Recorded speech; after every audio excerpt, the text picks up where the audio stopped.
They're the hooligans, rebels with a cause, defying the chains of tyrannical laws. They try to silence us, shut down our voice, but we rise like warriors, we ain't got no choice. From the streets to the shadows, where hunted we flee, building our fortress where the brave run free.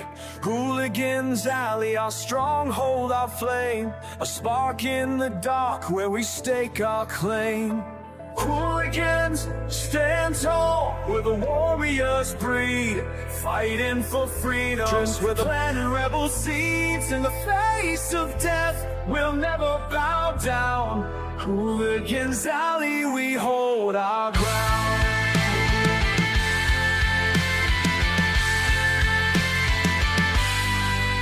Captain Jeff Mac with the hooligan brand, battle gear blazing, he's taking command. With a heart full of fire and a will made of steel, he leads us to battle, makes the tyrants kneel. They block every platform, they censor our cries, but we shout even louder, let truth pierce the skies. In the alley we gather, our spirits won't break, for the soul of the free, there's too much at stake.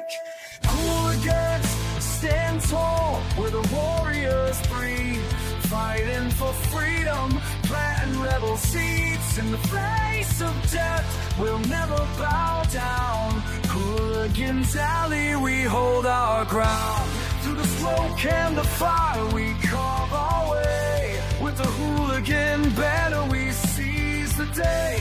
They can chase us, erase us, but we'll never fall. Captain Jeff's got our backs, we'll answer the call. From the ashes we rise, with the ashes we declare. Every scar that we bear is a roar and a grin. Every style leading free till the fight we began. Our fortune.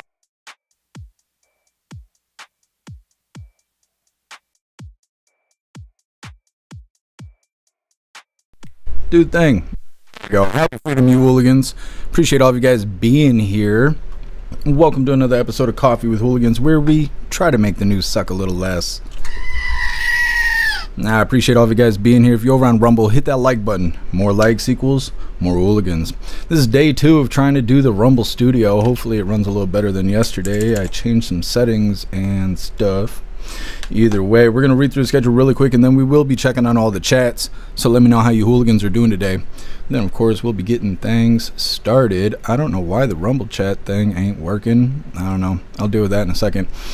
Either way, we're going to be starting off with a video titled "Families Hold Out Hope as 7 People Remain Missing in Wake of Fireworks Explosion." You guys were talking about this yesterday, so I figured we put it on the schedule, and then we can talk about it. Then we got an interesting video titled "Trash Piles Up in Parts of Philly as City Workers Strike Continues." I didn't realize there was a strike, but apparently it's day 3, and Philly's going to be stankin'.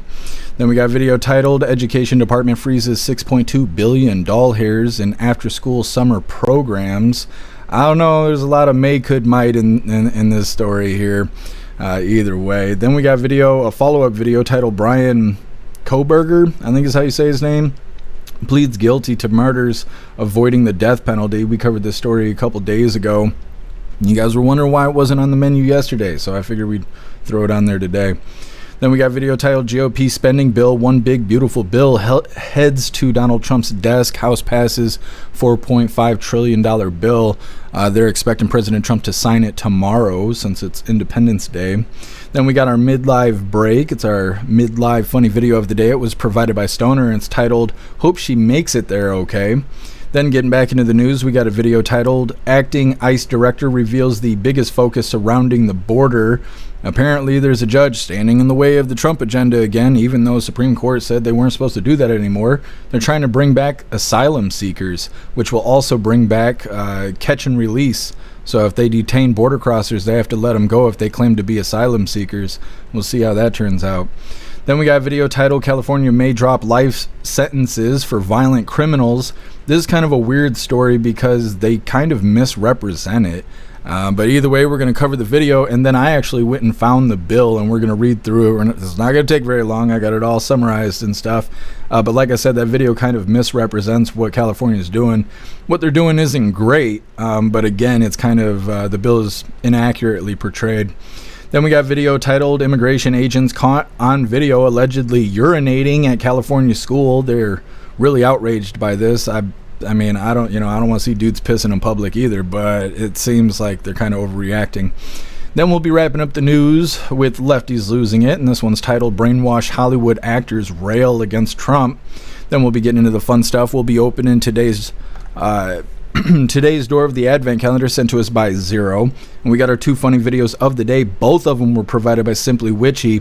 First one's titled "Harvard Wants You," and our official funny video of the day is "Boys Will Be Boys." Also at 8:30 p.m. Eastern Time, President Trump is supposed to be on stage. It's titled "President Trump's America 250 Kickoff Rally at Iowa State Fairgrounds." Like I said, at 8:30 p.m. Eastern Time, he's expected on stage. That is 2 hours from now. So we're going to cover it right with Coffee with Hooligans. All of that's coming up next, but first we're going to hop in the chat, see how you hooligans are doing today. What is up, everyone, over on jeffmaclive.com. What's up, Hair Juicer? What's up, Tin Man? What's up, Snooks? What's up, Matt Rogers? What's up, Zero? And what's up, Russell? Happy freedom, you hooligans. Appreciate all of you guys being on the website. And what is up, everyone, over on Rumble? Snooks, you were first today. I appreciate you racing the chat and everything you do for us, Snooks. What's up, Turbo? What's up, Elder Zoomer? Happy freedom to you. What's up, Kevin? What's up, Mr. Satan? What's up, Sage Pup? Happy freedom, you hooligans. Let's see. What's up, Cheeky Chops? Happy freedom to you. What's up, Free Thinking Texan? Happy freedom to you. Let's see who's in the chat. What's up, Troutman? Appreciate you being with us. Let me see. What's up, H-Big? What's up, Spicy K? Happy freedom to you, hooligans. What's up, Ramsey? Happy freedom to you. What's up, Disco? Appreciate you being here. What's up, Metal? Happy freedom to you. What's up, MU? Happy freedom. What's up, Kicks? And what's up, Patriot Dad? Happy freedom. Thank you so much, Patriot Dad, for that $1 donation over on Rumble. Really appreciate you, Patriot Dad. Thank you so much. It says happy freedom, hooligans. Off until Monday. Let's go. That's right. That's awesome, Patriot Dad. Enjoy your time off. What's up, Pumpkin? Happy freedom to you. Scrolling. What's up, Screaming Eagle? Happy freedom to you. What's up, Tony Reg? I appreciate you being with us. What's up, My Feed? Happy freedom. I think we got everybody. What's up, Reaction? Happy freedom to you. You hooligans, hit that like button over on Rumble. See if you can get us on their front page. And what is up, everyone, over on Kick? I think it's just me and you, Snooks. Hopefully it's actually running today. Yesterday we had issues with Kick, but it looks like it's running okay, so good. And what is up, everyone, over on Twitch? Glamour, you were first today. Appreciate you racing to the chat, Glamour. Matt Rogers, you're omnipresent. Appreciate you. Tony Rich, you are omnipresent. I appreciate you. What's up, Master Voltaire? Happy freedom to you. And it seems we got a stable connection on Twitch. Yesterday it was not very good, so we're getting a good start today. And what is up, everyone, over on the communism platform? Mr. Satan, you were first over here. What's up, Joe? What's up, Toy Mafia? Happy freedom to you. What's up, Henry? What's up, Teasel? Happy freedom to you. Matt Rogers, you are truly omnipresent. Appreciate you. What's up, Alexander? Happy freedom. What's up, Salty Ginger? Happy freedom to you. And what's up, Aaron? Happy freedom. And happy 4th of July weekend to you, Aaron. And what is up, everyone over on X? Watchmen, appreciate you sharing out the live. Thank you so much. And happy freedom to you. Let's go ahead and get into things. Like I said, 8:30 p.m. Eastern Time, a little less than 2 hours from now, President Trump is expected on stage. So when that happens, remind me, because I'm kind of forgetful. And we're going to cover it. But I'm going to do my best not to forget about it. Either way, we're going to be starting with this first video titled "Families Hold Out Hope as 7 People Remain Missing in Wake of Firework Explosion." Like I said, you guys were all talking about this in the chat, so I figured I would add it to the menu. Come on, do the damn thing. Let's get this pulled up. Alright, now before we get into this, I want to remind you, hooligans, we have these Hooligan Strong t-shirts. Now this design was created by Alistair, and Alistair is a badass in just about everything he does. So I will be posting his links in the chat for you hooligans to have the opportunity to hire him for your creative needs, because if you think it, he can create it. Now this design does come in shirts for men, shirts for women, tank tops for men, tank tops for women, pullover hoodies, zipper hoodies, coffee mugs, dog tags, and we've made steel tumblers out of this design. Today I got on the Stars and Stripes hooligan badge. We got lots of items and lots of designs over in the merch store. I'll be dropping the links in the chats while we're watching this first video. Fireworks explosion in California. Several people missing, their families left clinging to hope. Overnight, 7 people still unaccounted for after this explosion at a fireworks warehouse outside Sacramento Tuesday. Flames shooting into the sky, fireworks igniting as the fire raged. An incident like this is like a once-in-a-career type of incident. Officials saying with the warehouse full of pyrotechnics and the fire still burning, it was not safe to send in search crews. One woman who says her brother and brother-in-law are missing interrupted a news conference demanding fire crews do more. You guys aren't focusing on the people that are stuck in the warehouse, possibly dead, as well as us family members who are worried sick, and you guys are yet to give us any information. I'm just praying to God some way, somehow, that, that they're okay, that they're just unable to communicate with us at the moment. Authorities using unmanned aircraft to survey the wreckage. There were, reports of large debris filled of large pieces of shrapnel spread out across a large area. So we maintained a wide perimeter from a distance where it was safe. Fireworks proving dangerous elsewhere. Here in Albuquerque, New Mexico, an explosion destroyed this home. Authorities say a large amount of fireworks were inside. 2 people were rushed to the hospital. And on Cape Cod, Massachusetts, a fireworks display prematurely exploding at this country club, leaving 4 people injured. I saw some of the workers sprinting away from the scene as fast as they could. Meanwhile, on Long Island, New York, authorities demonstrating the dangerous power of fireworks inside the trunk of this car. As for the explosion near Sacramento, officials say the warehouse did have a pyrotechnics license. The cause of the blast is unclear. Okay, so they added a little extra in there. It wasn't just about the factory or whatever it is that was on fire, the warehouse. Talking about a plethora of situations there. Either way, it happened in Sacramento. 7 people still missing. That girl worrying about 2 different people. Haven't found them yet. Saying it's unclear of what caused the fire. And then also kind of a reminder, be safe as you're celebrating this Independence Day. Come back with all your fingers and all that stuff. Either way, next up we got trash piles up in parts of Philly as city workers' strikes continue. Now, it's kind of I am unclear of exactly what these strikers want. I know they want higher pay, but they spend so much time talking about how Philly's just full of trash right now because these people are on strike. It's not exactly clear on what they want other than higher pay. But either way, it's coming up next. First, we're going to hop in the chat, see what you hooligans think about this fire, well, these multiple fires that's been happening over the week. What's up, Mac Daddy? Happy freedom to you. Russell, working in an explosives factory is dangerous. Yeah, I believe so. Matt Rogers, they're trying to scare us into not celebrating the 4th of July. Yeah, but they do that every year. I usually grab one video, just tell everyone to be safe. Hair user, no fire extinguisher? Hell, that building should be built out of fire extinguishers. Yeah, usually big factories and warehouses. It's like every 20 steps there's a fire extinguisher there. Maybe the DEI hires didn't know how to use it. It could be. It's hard to say. What's up, 10 Man? Happy freedom.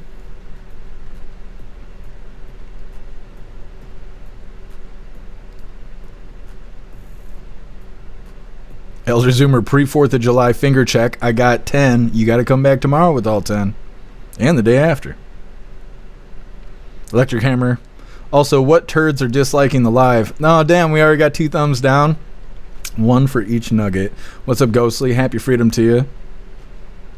Got some hurt feelings here, I guess. It's probably because I was talking shit about Q yesterday or the day before. It happens. Those people will be the first one to act like lefties. What's up, Fitzy? Happy freedom to you.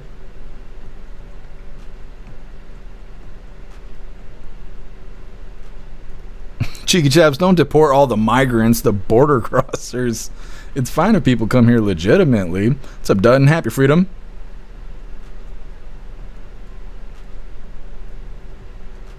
Dutton, let me know if it straightens out, because we are using Rumble Studio for the 2nd time now. Hopefully we're not having issues. Hey, thank you for being here, Glamour. Enjoy the rest of your day. What's up, Jay Muzu? Happy freedom to you. Jay Muzu, I wouldn't have a problem if they just banned fireworks. Why do you want fireworks banned? You got dogs It's usually dog people that say stuff like that. What's up, Bobby? Happy freedom to you. What's up, MW? Happy freedom to you. What's up, Tay? Happy freedom. What's up, Corey Luca? Corey Luca, I got the song pulled up. I haven't listened to it yet, but I'm going to. What's up, Jagula? What's up, Louise? Happy freedom to you.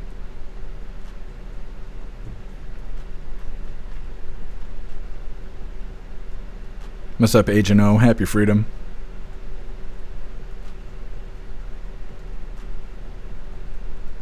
Agent O, the Blue Non. Yeah, somebody tagged me in some Blue Non something or other earlier. Russell, I have a story about firework mishap for tomorrow's voice chat.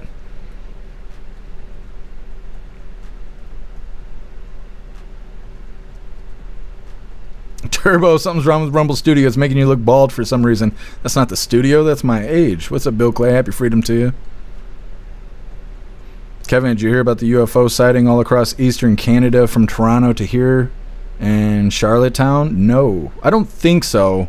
I did see a UFO video. It had, like, I don't know, 10 randos standing in the street screaming about a UFO, but I don't think it was Canada. And it didn't really look authentic. You can tag me in it if you post it in Discord, Kevin. Let's go ahead and move forward here. Like I said, trash piles up in parts of Philly as city workers' strike continues. Now, I assume we're going to have a follow-up on this, and maybe they can give us some more insight on exactly what do they want other than higher pay. Either way, checking out how Philly stinks. Hit that like button over on Rumble as well as the CommuTube, and let's get into this. Well, developing right now, negotiations are set to continue today as thousands of Philadelphia workers remain on strike for a third day. Talks between District Council 33 leaders and the city fell apart again overnight.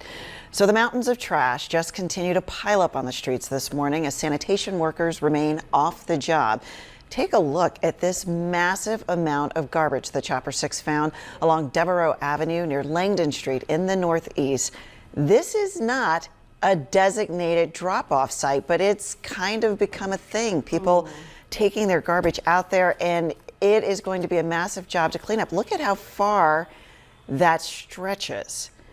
Action News reporter Corey Davis joins us now live from a sanitation center in Southwest Philadelphia with the very latest. And Corey, these temperatures and humidity only making the stench worse. Yeah, Tam, a lot of people are dealing with that across the city, and the picketers right now continuing to strike. They're further down 63rd Street where it's quiet at the moment, and over here is where residents are, where they have dropped off their trash at the designated sites here, the 63rd Street Sanitation Center. These employees here, the ones who are not part of the union, are the ones who are emptying these bins that are continuing to be filled. So after a tense couple of days, city leaders are continuing to remind the picketers to protest peacefully and to allow access to facilities just like this one. Today, the situation is more calm at the 63rd Street Sanitation Center in Southwest Philadelphia on the third day of the District Council 33 strike. But yesterday, law enforcement responded after workers on strike reportedly blocked other city employees from entering. This happened after a judge ordered picketers not to block access to buildings or facilities. The city's solicitor says law enforcement is trying to monitor protests across the city. They are running around the city dealing with protesters who've been asked to move along, and they go right back. And this is putting a strain on our resources. The solicitor also says some picketers have gone too far. And the kind of things that we are dealing with are jammed locks at health centers. We couldn't get our doctors into the health centers today. Opening fire hydrants. Yesterday they were slashing tires on trucks. Preventing trash drop-offs. We have residents going to drop off their trash and they're getting harassed on their way. Police arrested 59-year-old Carnell Wilder. He's accused of slashing a PGW worker's tires Tuesday in Winfield Heights. Union leaders are urging members to follow the law and court orders. They're also asking the public to help support their demands for higher pay as the union's nearly 9,000 members continue to strike. Nobody understands financial constraints more than our members, right? And so we're asking for a little bit of release so we can loosen our belt just a little bit instead of continuously keep tightening them. There's no more left to tighten. And here at the 63rd Street Sanitation Center, we haven't seen any issues between picketers and people trying to drop off their trash. Everything has been fairly calm, fairly quiet so far over the course of the day. And once again, we're being told that negotiations are expected to resume today as well. Reporting live here in Southwest Philadelphia, Corey Davis, Channel 6 Action News. Yes, Alicia? so many people in so many different realms are really hoping for a quick resolution on this. Corey, thank you.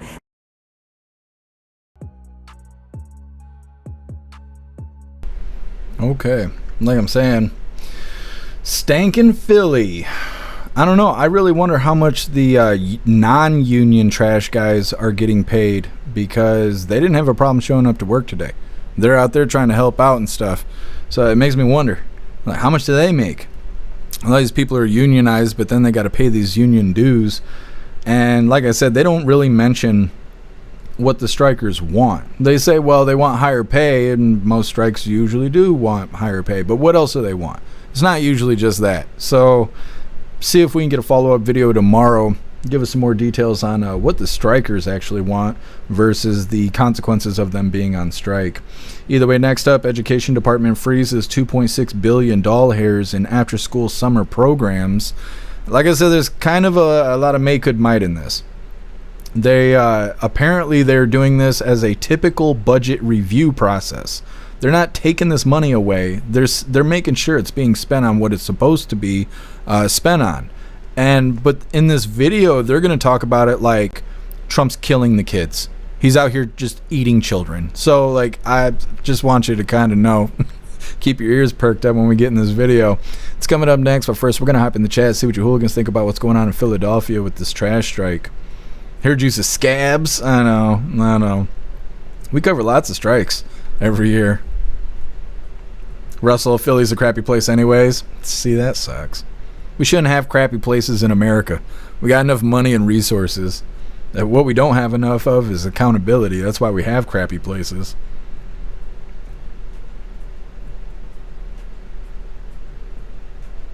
Matt Rogers, front end loader and some dump trucks, and that would be cleaned up in a few hours. Yep. Zero, can you imagine how bad it stinks? I know the helicopter's flying and it shows like the whole block is full of trash, and there's some guy there like pulling bags out of the back of his SUV. Like, can you imagine what that probably smells like? Dirty diapers cooking in the sun and all that. It's good stuff. Hair Juicer, we've seen the UFOs 2 more times, same spot in the sky. Did you get any videos of it, Hair Juicer? Matt Rogers, we have dogs and love fireworks. Hell yeah. I know not everybody does, and I know sometimes you come home and your dog's like chewed through the door and shit because it doesn't like the fireworks, and I understand all of that, but it's always a highly debated thing every year when we get to the 4th of July.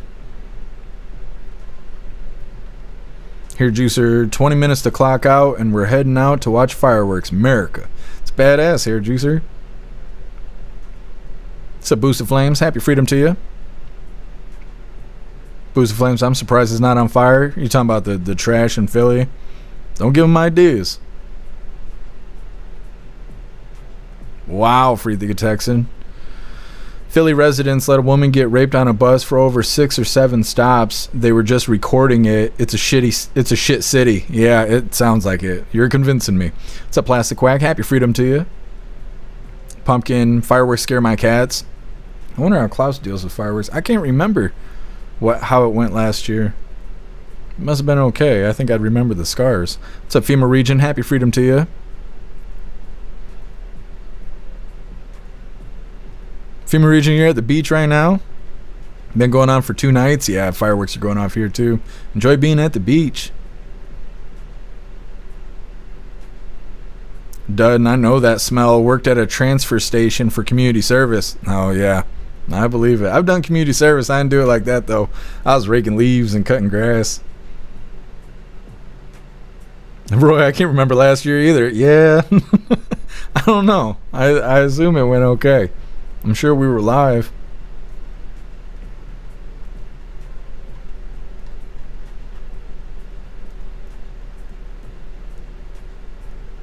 Russell, you don't like fireworks? You don't like them, or you just don't like spend money on them and stuff? I used to go out there and blow money on fireworks to light them off and do all that stuff. I don't do that now. One year, I was at a business selling fireworks, and they had like buy one get two free or some crazy deal like that. And it was either the 4th of July or it was the day before. And so they were just trying to get rid of everything. And I bought like $600 worth of fireworks. And so I had like $1,800 worth of fireworks. And it got to the point where we were just bored. We were just like, yeah, let's light that one off, I guess. It was starting to just become work. That's how much fireworks I had bought. And that was dumb. Like, shouldn't have blown that much money. I don't know what I was thinking. But after that, I didn't need it. I don't need to go out there and buy fireworks. I just don't. I did my thing and I'm done with it. What's up, Winston? Happy freedom to you. Picture dad. My dog is pretty chill with fireworks. I used to take her to the outdoor range. That's cool. So she's kind of conditioned for the explosions.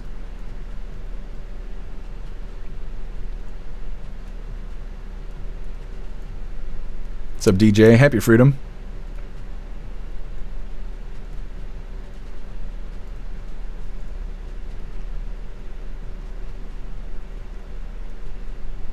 What's up, High Plains Drifter? Happy freedom to you. High Plains Drifter fireworks. I remember being 10 years old, beer and burgers. Oh, hell yeah. Yeah, that's the way to spend the 4th of July. Nothing like it.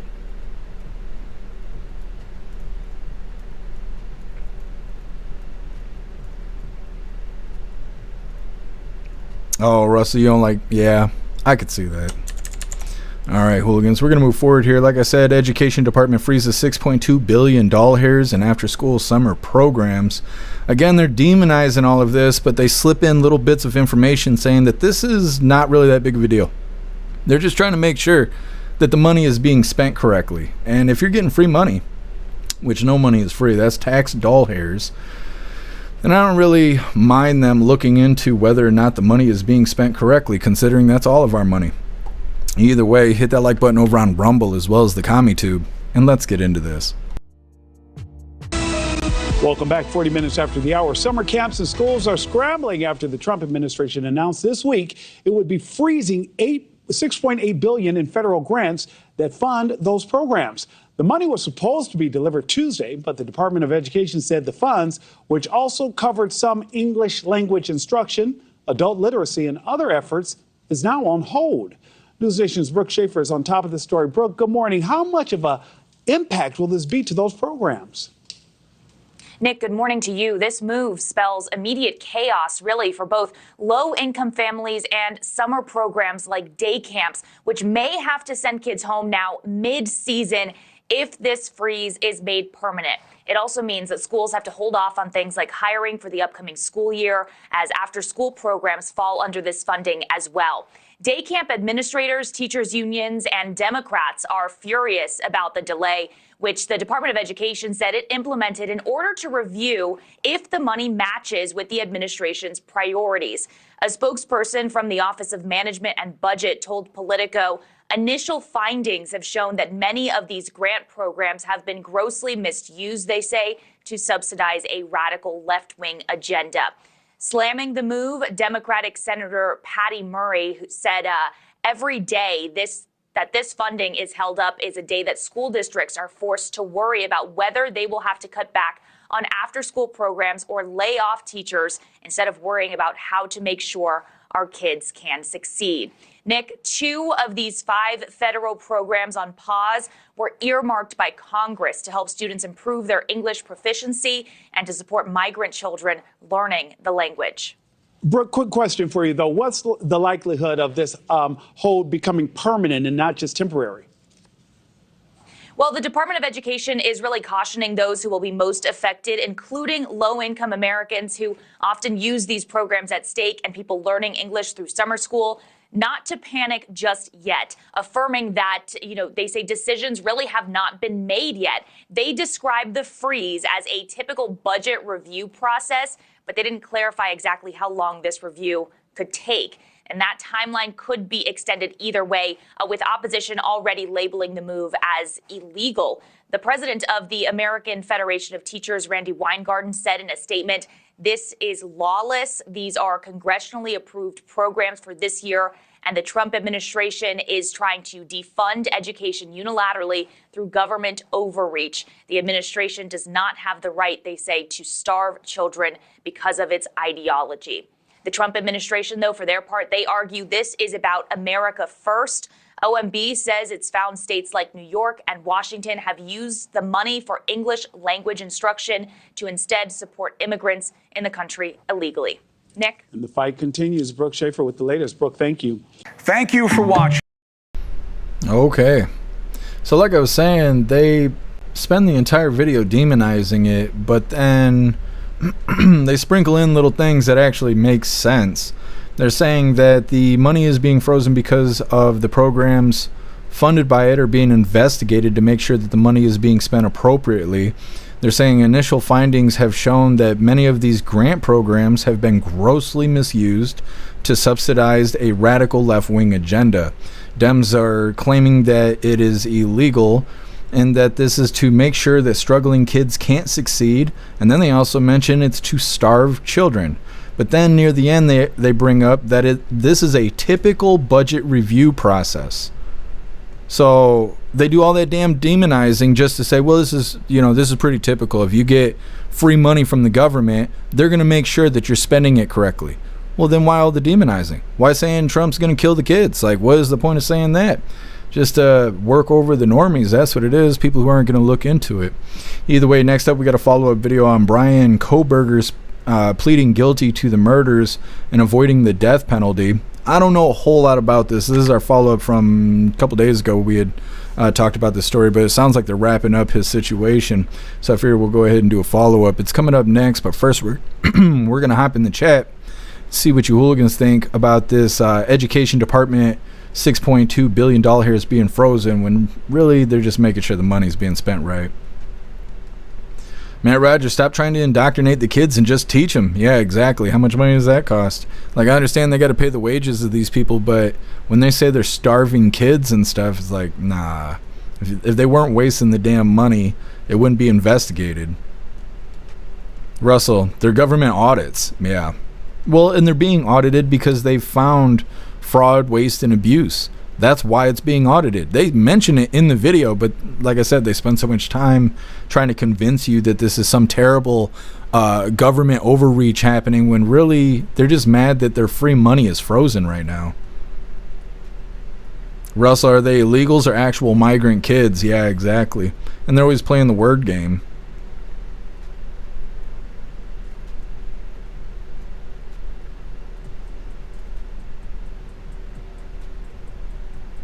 What's up, Thistle? Happy Freedom. What's up, Puff and Stuff? Happy Freedom to you. What's up, Deb? Happy Freedom.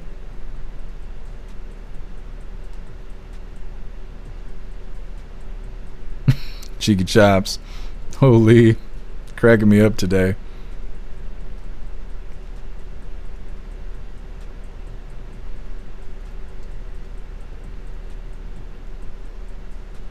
Deb. So tired of it's for the children. This country really overspends. It does not cost that much to educate. Take money from the schools. Yeah, well, and they're shutting down the education department. So I don't know why they get surprised when the education department does anything. They know it's going to be shut down. President Trump said that the whole time he was campaigning. He's been talking about it ever since he got into office. So I don't know why they act surprised, every time he does anything with the education department.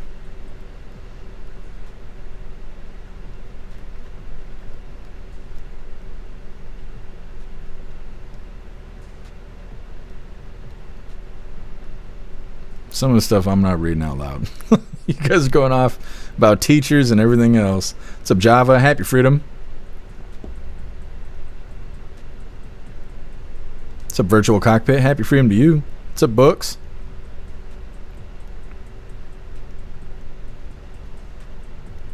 What's up, Jeb? Happy Freedom to you. Jeb, I'm sure Trump will plan something special for the 250th Independence Day. Probably. He's going to be signing the big, beautiful bill, but I'm not sure what else he's got planned. I could check his schedule here in a second. What's up, Dirtbag Freedom? Happy Freedom to you. What's up, Roxy? Happy Freedom to you. Roxy Hakeem has relapsed. He's freebasing again. Yeah, I can't believe he did all that grandstanding and all that. Just crying. They said he cried for like 8 hours just for the big, beautiful bill to get passed anyways. Like, what a waste of time. Either way, moving forward here, like I said, we got a follow-up video with Brian Kohberger pleading guilty to those murders and avoiding the death penalty. Now, before we get into this, I want to remind you, hooligans, if you would like to participate in Free Speech Saturday, make sure you post all of your memes over on Discord or on jeffmaclive.com.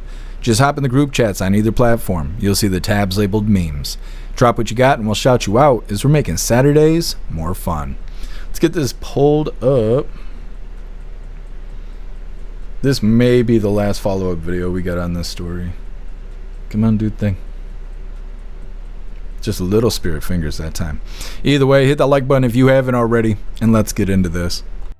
This was just a sad day in court. We could see some of the family members of the victims looking over at Brian Kohberger, some of them quietly weeping and holding hands as Kohberger pled guilty to these 4 murders. There was a chilling moment when the judge, one by one, asked him if he killed each of these victims, Madison Mogen, Kaylee Gonzalez, Ethan Chapin, and Xana Kernodle. And Brian Kohberger said yes each time. His parents, Kohberger's mom and dad, were also there in the courtroom. And the judge apologized to the families for how last minute this was, making them rush here before a holiday to get to this hearing. He said he only learned about the plea deal 2 days prior. The prosecutor laid out during this hearing a lot of the key evidence against Kohberger, including the fact that they found DNA matching Kohberger's DNA on the knife sheath that was found next to Madison Mogen's body. But the families got no answers during this hearing about where that murder weapon is and any idea about motive. On July 23rd, there is going to be a hearing where family members of the victims will have a chance to address Kohberger directly and read victim impact statements.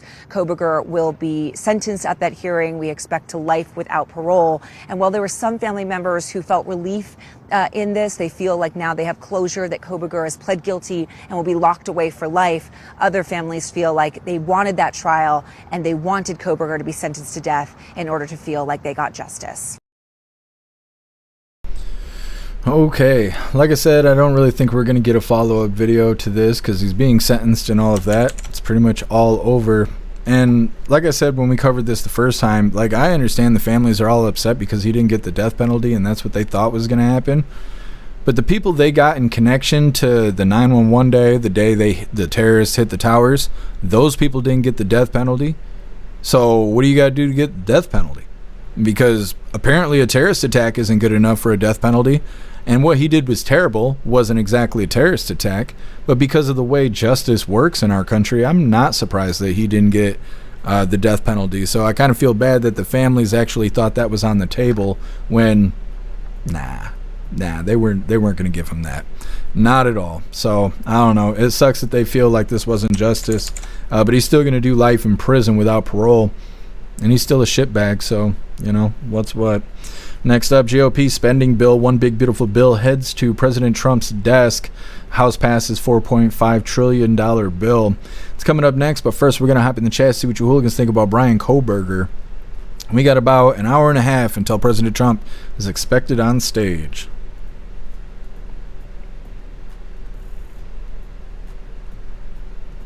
What's up, Information Warlord? Happy freedom to you. Yeah, Information Warlord. Yeah, he's going to get tuned up when he goes to prison. What's up, Nashada? Happy freedom. What's up, CLB? Happy freedom to you.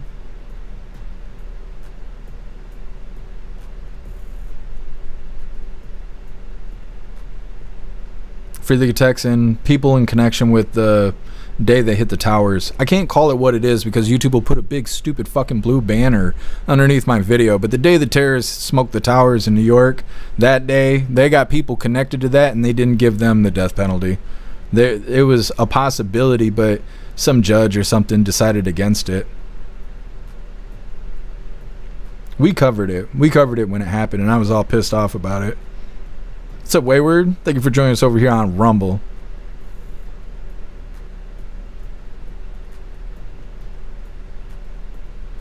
I finally got a hold of the people that work on the Rumble bot, try and figure out why our clip action doesn't work, and I think the Discord one doesn't work either.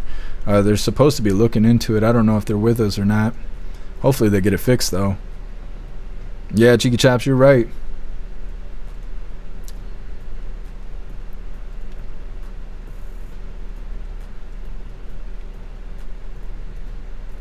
Jay Blazer, monsters everywhere. You're not wrong. You are not wrong. It's because we don't have accountability. That's why. It's a badass American. Happy freedom to you. Badass American. Michael Madison, the actor, has passed away a half hour ago. He was 67. What is he known for? I don't know actors' names. You got to be like that one guy from that one movie. Otherwise, I have no idea who you're talking about. What's up, Gio? Happy freedom. He pled guilty in exchange for no death penalty. Yeah.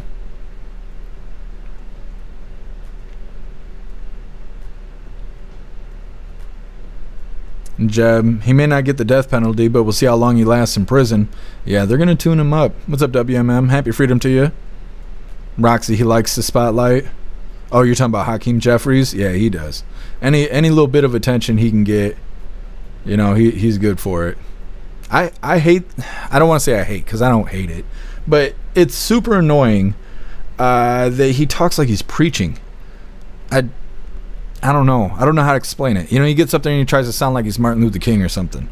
And he always sounds like a dumbass when he's doing it. He's not saying anything that's really that moving, you know, or shocking, or he's just up there crying like all the rest of the Democrats. But he tries to make it sound like he's preaching the gospel, and it's like, nobody's listening to you, buddy. We're all making fun of you. Like, just give it up. Just give it up. Nobody thinks you're that fucking great, dude. Either way, moving forward here, like I said, GOP spending bill, one big, beautiful bill, heads to President Trump's desk, and the House reiterates, House passes $4.5 trillion here bill. I don't know. Everybody feels all kinds of different ways. I'm excited to see what actually happens. Now, I did write down a bunch of details that they're going to mention in this. So afterwards, we're going to go back through the list of what they're claiming that the bill does. Because like I said, I am excited to see how all of this goes. The good, the bad, the ugly, the whatever. Because everybody's been talking about it so much, but no one actually knows what's in this bill except for the assholes on Capitol Hill. So I'm excited to see, you know, what the turnout is. Hit that like button over on Rumble as well as the CommiTube. And let's get into this. Welcome back. After more than 6 months of debate and negotiations, the One Big Beautiful Bill Act has now been passed by Congress and will soon be on its way to the president's desk. But as Erica Brown reports, the fight over the legislation faced several big hurdles before Republicans could get the votes needed to pass it. House Republicans handed President Trump a big win on his so-called Big Beautiful Bill. The yeas are 218, the nays are 214. The motion is adopted. Lawmakers passed the massive budget bill after a day of tense negotiations, with Republican leaders and President Trump himself working to wrangle support from GOP holdouts. He helped answer questions and articulate his vision and what this bill will mean for the country and his agenda. The legislation significantly boosts spending for border security, immigration enforcement, and defense. It also extends Trump's 2017 tax cuts, increases the child tax credit, and ends taxes on tips and overtime pay. The One Big Beautiful Bill is for the people who don't have lobbyists in this town. The Democratic House Minority Leader Hakeem Jeffries delayed the final vote with a record-breaking 8-hour and 44-minute floor speech in opposition to the bill. We're here, Mr. Speaker, to take our sweet time on behalf of the American people. Democrats voted against the bill unanimously, citing changes and steep cuts to safety net programs, including SNAP, the Food Assistance Program, and Medicaid. The nonpartisan Congressional Budget Office estimates Medicaid could be cut by roughly $930 billion, with nearly 12 million people at risk of losing health care coverage. Shame on this institution if this bill passes. That's not America. We're better than this. President Trump is planning a White House signing ceremony for his signature legislation on the 4th of July. 2 Republicans joined Democrats in opposition to the bill. President Trump has threatened to support primary challengers to any Republican who did not vote for the legislation.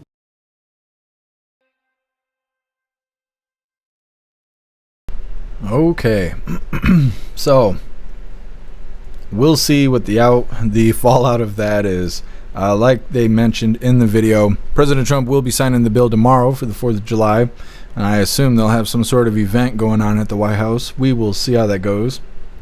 Of course, we'll be covering all of that. Some of the details that they had mentioned was it's supposed to boost border security and ICE enforcement. It's going to increase defense spending. It's going to extend the 2017 tax cuts. It's supposed to increase child tax credit.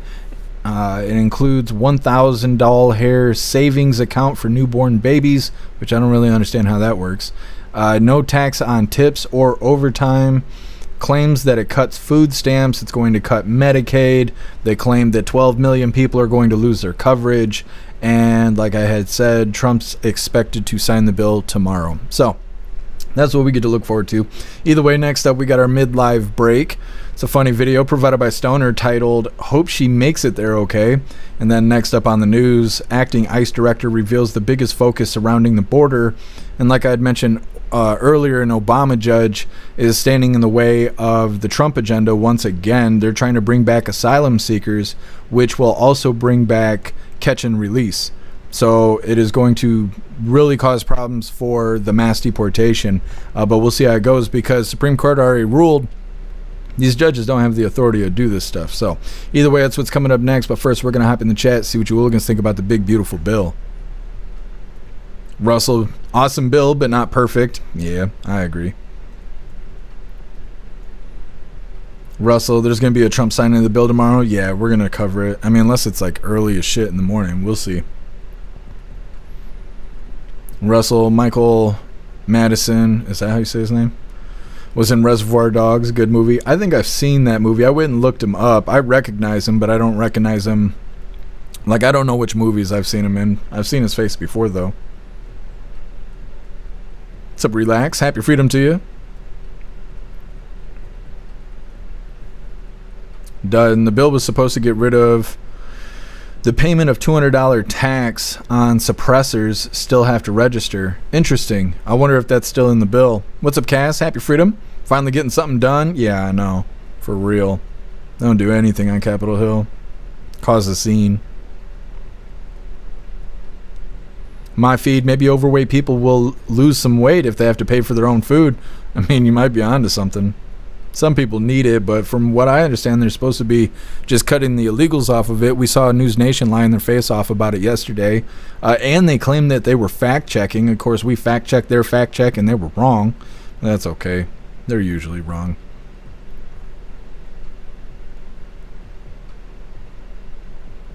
Pumpkin, the Dems hate us. They do. For the text, and the record is 23 hours and 18 minutes. I think it depends on what the hearing is about, because they were trying to say he's a record breaker, but we just watched some other Democrat do the same thing not even that long ago, a couple months ago. He's doing the same thing out there, just chirping and screaming and screeching and peeing their pants and all that over nothing, just for nothing, just to get attention, really. What's up, Bill Clay? Happy freedom. What's up, Justin Sane? Happy freedom to you.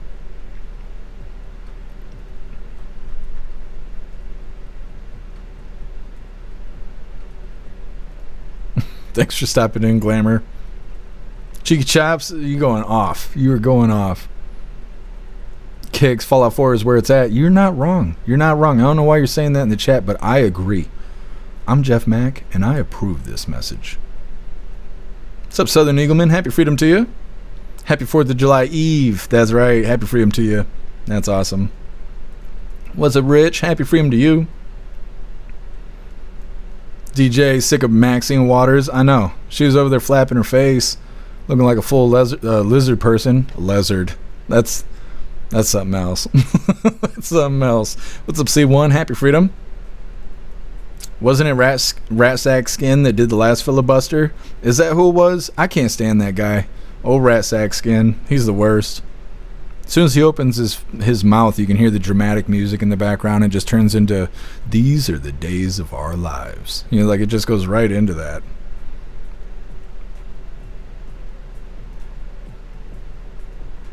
Badass American. Madsen could have easily played John Travolta's role in Pulp Fiction. He does look similar. He does look similar to that guy.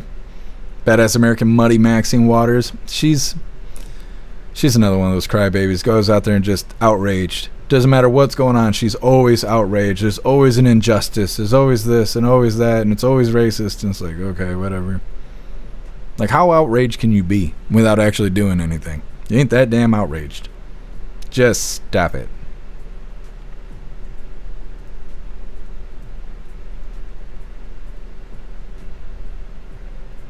Wayward Mike's chat has not been there for a few days. What do you mean, on the live? See, we've been running Rumble Studio last 2 days, and I've been saying I don't know why X is dead. It's just dead over here. There's nobody over here. It's just me all by myself, and it's dark and it's lonely, and I don't like it. Oh well. Either way, moving forward here, like I said, we got our midlife break. But before we get into this, I want to remind you, hooligans, that our friend Larry needs a kidney transplant, and he could really use our help. So I put together a page on the website for you hooligans to check out. It has all of his information and links and all kinds of stuff. So you can learn about Larry, and you can learn about what he has going on and how you can help him. And like I said, there is resources on the page if you think you can help our friend Larry. So please go check out the page that I put together. Bam, there you go. Let's get this pulled up. Midlife break here. This was provided by Stoner. Let me see. All right. Like I said, it was provided by Stoner. This is titled, "Hope She Makes It There Okay." Excuse me, sir. I am lost. Can I ask you for directions? Sure. Go down about 2 blocks, make a left, and look for a sign that says Planet Fitness. I hope she makes it there okay. She needs it. Either way, getting back into the news, like I said, acting ICE director reveals the biggest focus surrounding the border. This is about this Obama judge that is trying to bring back asylum seekers. It's also going to bring back catch and release, and this is going to really hurt the mass deportation. We don't need these problems. Now, with the SCOTUS ruling last week saying that these district judges cannot stand in the way of EOs and stuff like that, I'm not sure that they actually have to listen to what this judge says. Either way, hit that like button if you haven't already, and let's get into this. Well, it didn't take long for another liberal judge to swoop in once again and block President Trump's immigration agenda. Obama appointee Judge Randolph Moss today struck down the president's executive order cracking down on asylum claims. Moss says Trump exceeded his authority by declaring the illegal immigration crisis an emergency. Trump responding on Truth Social saying, quote, "We still have radical left judges trying to open the border and defy the Supreme Court, which is why Republicans must be smart, strong, and never let these crazed judges turn us into a third world country." Here to weigh in is Todd Lyons, acting ICE director. So, Todd, what effect is this ruling going to have specifically on the crackdown on false asylum claims, which is much of the problem during the Biden administration? Yeah, you're 100% right. That was the biggest thing, was all these false claims. So we went to having, catch and release, all these people coming in with these fake claims who are still here right now with court dates down the road. And now he wants to turn it back to catch and release and just open it back up. We have the most secure border right now under President Trump and Secretary Noem, and this only sets us back with these radical left agendas. Can you talk about interior enforcement? Because it's one thing to have a secure border, which is amazing. Just in the last 5 months, that practically nobody is coming over. But there are so many people, as you mentioned, who are inside the country that interior enforcement has to be what is the focus. When you have judges like this essentially saying, I don't really care what the Supreme Court said on Friday, I'm going to get involved and make it so it's more difficult to deport hundreds of thousands of people who don't belong here. Right, and that's why our number one priority needs to be the focus on the interior. That's why ICE is really focused on the worst of the worst, and we're taking that whole of government approach. We're using the 287G program that we have deputize local and state law enforcement to help us find all of these known gotaways, right? And that's one of the biggest things we need to do. We really need to go out there and focus on these ones that are 10 million plus that were let in through such a porous border that we don't know who's actually here because we didn't have the proper vetting at the time. Now we have the opportunity to really focus our resources on the interior and really get those bad people that are here to do bad things in the United States. So I have a feeling that this judge won't be the last to make this kind of ruling as the Trump administration and as you guys try to carry out the mass deportation agenda that Americans voted for in November. So when something like this happens, despite the Supreme Court taking your side last week, how do you manage still carrying out the agenda when clearly it's trying to be thwarted through these activist judges thinking that they get to stop all of these rulings? Yeah, and that's what we do. We just go ahead and we keep doing the mission. We focus on those worst of the worst. I think the prime example is Los Angeles. We didn't let the protesters stop us. We didn't let Mayor Bass stop us. We're continuing that mission daily right now. And we're still going to focus on all these sanctuary jurisdictions and all of these places where these left activist judges are trying to rule and shut down ICE, but we're not going to walk away. This is what the president wanted. This is what the American people wanted. And ICE is going to make America safe again. Have you had success with this idea that you've been promoting self-deportation? I know that $1,000 is being paid to folks if they leave voluntarily, give them opportunity to come back legally. Is that helping with your process at all? It definitely is. We're actually seeing more people self-deport than we thought we would. We're offering these inside the detention facilities. We were just down with the President and Secretary Noem and Governor DeSantis at Alligator Alcatraz. We have that available for individuals to self-deport there instead of being locked up. It's a safer, more humane way to go, and it gives them the opportunity to come back and enjoy the American dream. Well, it seems like you're just getting started despite the pushback from the judiciary. Todd, thank you very much. Thank you so much for having me. Appreciate it. Great to see you. Hey, Sean Hannity here. Okay. So like I said, we'll see how this turns out, because I really feel like the judge doesn't have the authority based on what the SCOTUS ruling was. I want to say last week. I think it was last week. If it wasn't earlier this week, all the days kind of blend together. Either way, I don't think the judge has any kind of authority to try and bring this back, to bring back asylum-seeking individuals, or to do the catch and release. You know, when they're detaining these border crossers right now, they're trying to figure out what facility to send them to so they can have their due process and they can be deported. But if they bring this stuff back, they go to bust a border crosser. Border crosser says, no, I'm an asylum seeker, which just means border crosser.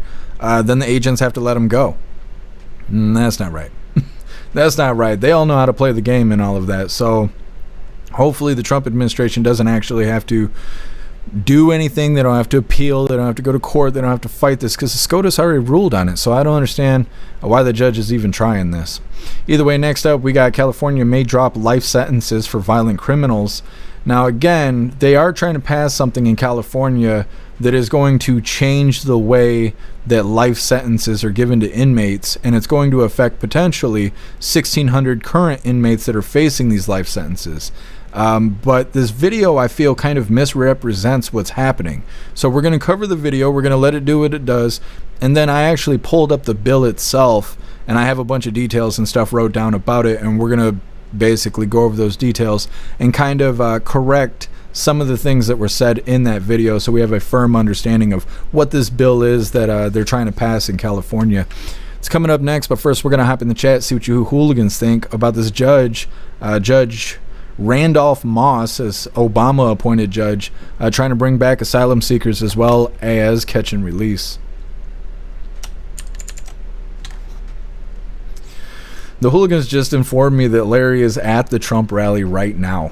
I did not realize that, but he did post pictures in the general chat. I don't want to put these on the screen because I don't know if he actually knows any of these people in front of him. But he's at the Trump rally, I guess, so that's pretty badass. Kind of jealous. Thank you for letting me know, Snooks. Oh, Russell, I definitely can't read that out loud.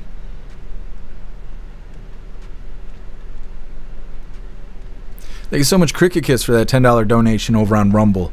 Really appreciate you, Cricket Kiss. Thank you so much for the support. Really appreciate it. It says, Happy 4th, and thank you, dear freedom-loving patriot friend. Hugs and thank you. Thank you, Cricket Kiss. You're so awesome.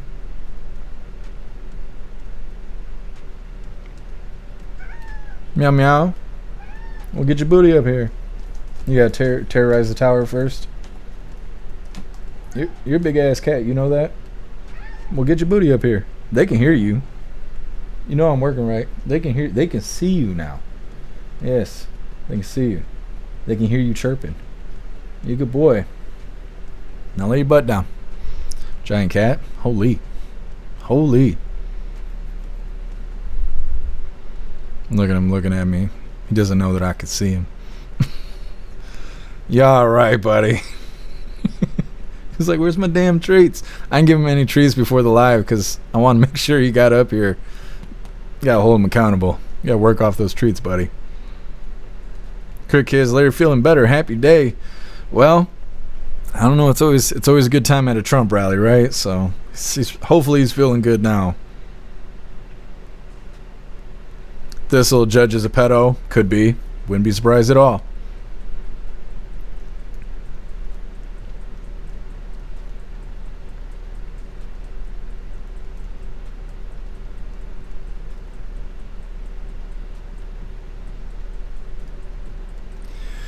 I'm looking for somebody in the chat. What's up, J-Dog? Happy freedom to you. I saw someone stop in, and I haven't seen them before. What's up, Disposed Hero? Happy freedom to you, and thank you for joining us over here on Rumble. Cheeky Chop's a thug rally? Sorta like that. What's up, Liberty? Happy freedom to you. Clean the house today? It's good stuff. The house is always a better place once it's clean. You gotta light a candle and all that, you know? Why are you guys...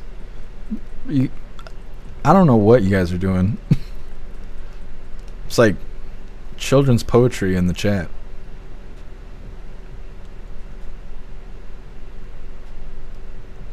Jay Blazer, so many can't see through the fake political theater. Yeah. Yup. That's why they spend so much time doing the word game, playing semantics and stuff like that, because they know people aren't going to Google this shit. They're not going to look into it.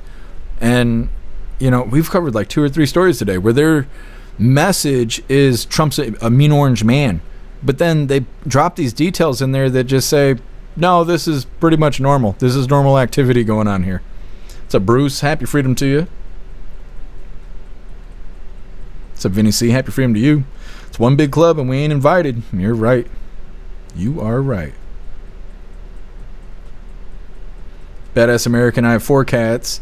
Cali Cat, Kodiak, Sasha, and Nicey. That's awesome. I wish I could get Klaus some buddies, but I can't. He's an emotional support animal or something like that, I think is what I got him listed as. It's the only way I can have him, making him a service cat, and that means I can't have more than one.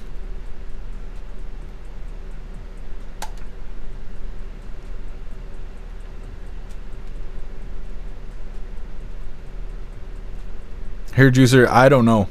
I don't know where Larry is from. Everybody's saying hi to Klaus. Look at, he's already knocked out. What's up, Dabs? Happy freedom to you.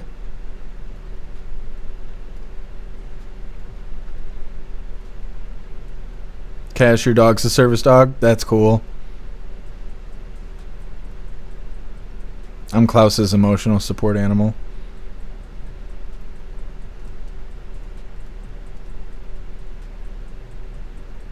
Alright, hooligans, we're going to move forward here. Like I said, California may drop life sentences for violent criminals. Now, we're going to get this pulled up. Let's start there. We'll just get this pulled up. Because they're going to say a lot of stuff that is just directly not true. And it sucks because I like Newsmax. But they are literally going to say things that is not true. Because once we're done with the video, we're going to let the video do its thing. Okay? But we're going to go into the bill. I got the link and everything. We're going to go in there. We're going to just summarize it a little bit. We're not going to read through the whole damn thing. But it clearly states what is supposed to happen and what is not going to happen. And those guidelines are very different than what this video is about to tell you. Again, I like Newsmax, but the things they're saying is not accurate. So either way, let's get into this. Once again, this is California may drop life sentences for violent criminals. Hit that like button if you haven't already, and let's get into this.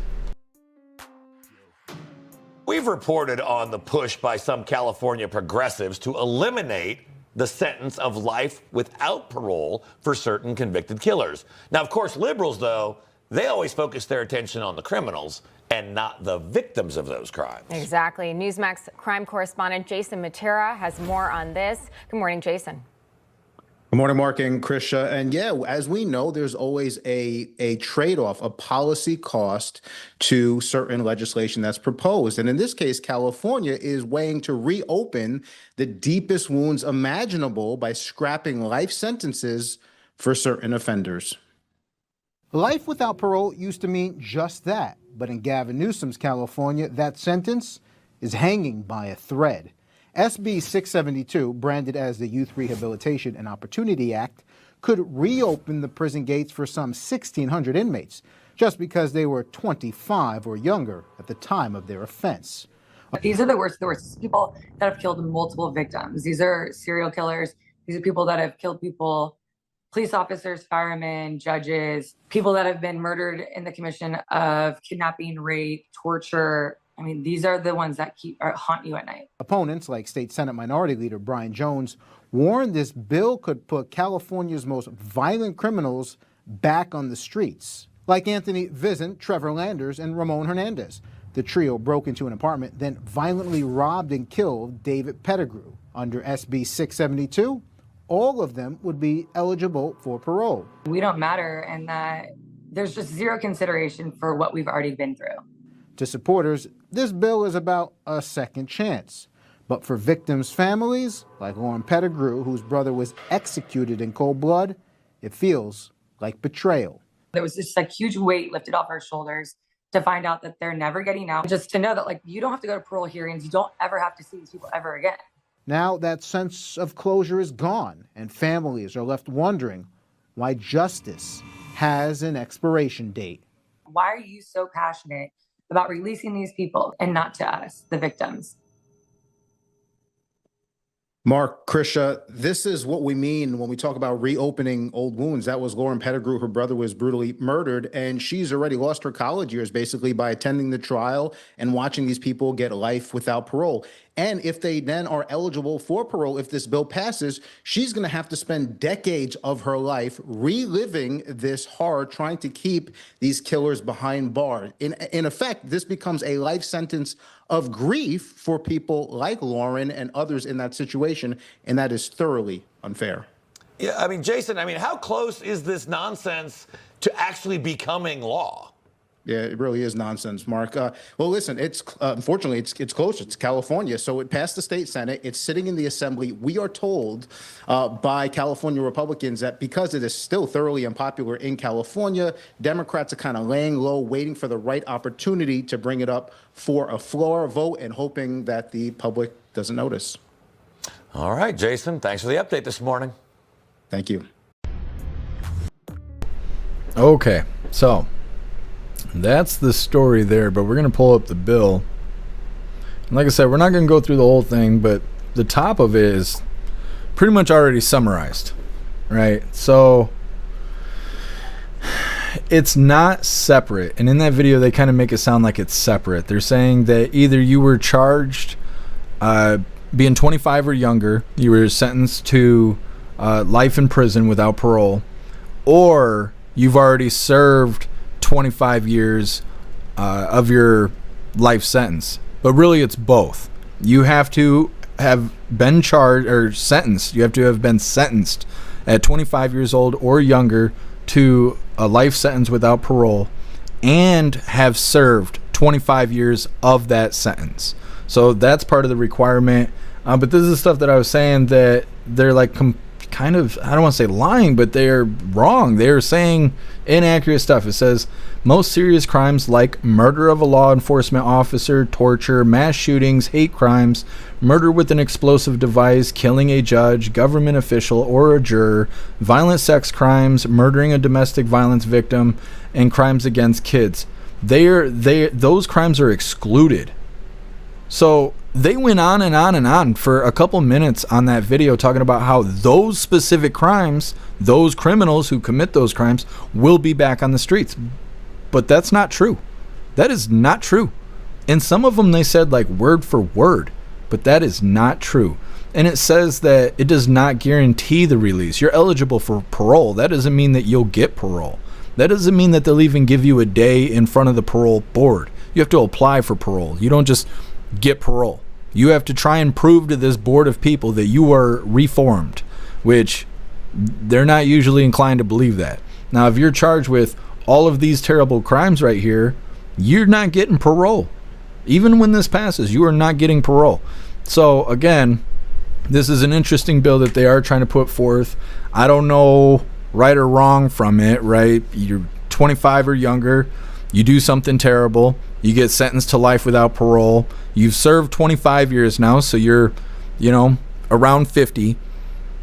Maybe you deserve to have a shot at parole, maybe you don't, right? But again, they're going to exclude all of those really terrible crimes, right? Because those people obviously don't deserve parole. So I'm not sure who gets a life sentence and doesn't commit those crimes and does deserve parole. I don't know. It's not up to me. I'm not a judge. But like I said, I think that story was misrepresented in that video that we just watched. I don't know if it was intentional or not, but some of the things that they said was not accurate. And so either way, that's that about that story, because I wanted to look into it because there were certain things that I wasn't really understanding, and that was the bill itself. Next up, immigration agents caught on video allegedly urinating at a California school. Now, again, I don't want to see, dudes whipping their wieners out and peeing out in public and stuff. I don't think anybody wants to see that. But I kind of feel like these people are overreacting and a little bit too outraged about what's going on. These people hate these ICE agents. They're saying that this is just one more bad thing about Trump's Gestapo and blah, blah, blah, blah, blah. It's coming up next. But first, we're going to hop in the chat, see what you hooligans think about this bill that they're trying to pass in California.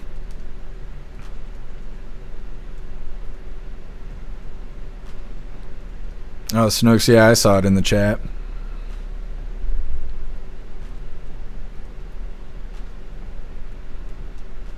Russell, yeah. I think so too.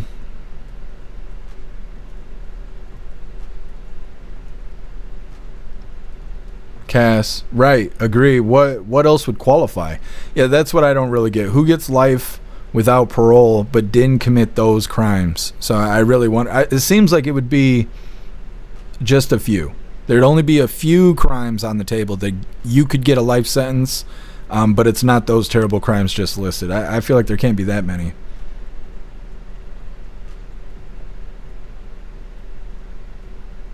What's up, Grace Man? Happy freedom to you, and thank you for joining us. Sage Pop Newscom is just playing for votes because most of his voter base is getting deported. Yeah, I could totally see that. It'll be interesting when these people start campaigning and stuff. Kicks. Life shouldn't be a sentence. Why pay for scum to be alive? Yeah. But some people think that doing like executions and stuff, like death row inmates, is letting them off early or letting them off easy. They do all these terrible things and then they just go to sleep permanently, and that's that. And some people feel like they should have to live with the things that they've done. And so, I don't know. Obviously a very controversial thing there. Relax. Gestapo's got to piss. I was thinking the same thing.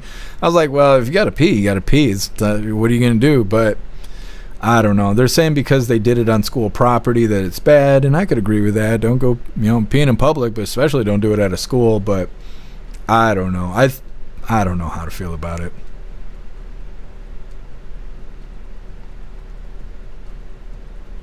Cheek Chaps, you got brisket in the freezer? Brisket is so good. Picture Dad smoking herb and brisket tomorrow. Hell yeah. Sounds awesome. It's fantastic.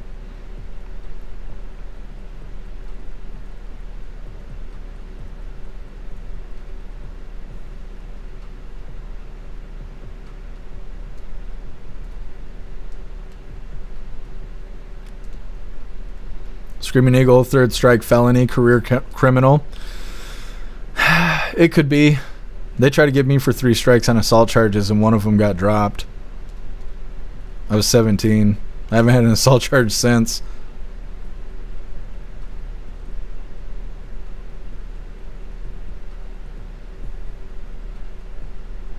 What's up, Jay? Happy freedom to you.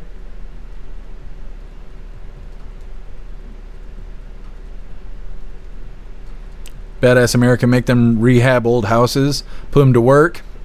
I don't know, it's an idea. We definitely need more houses. More places to live.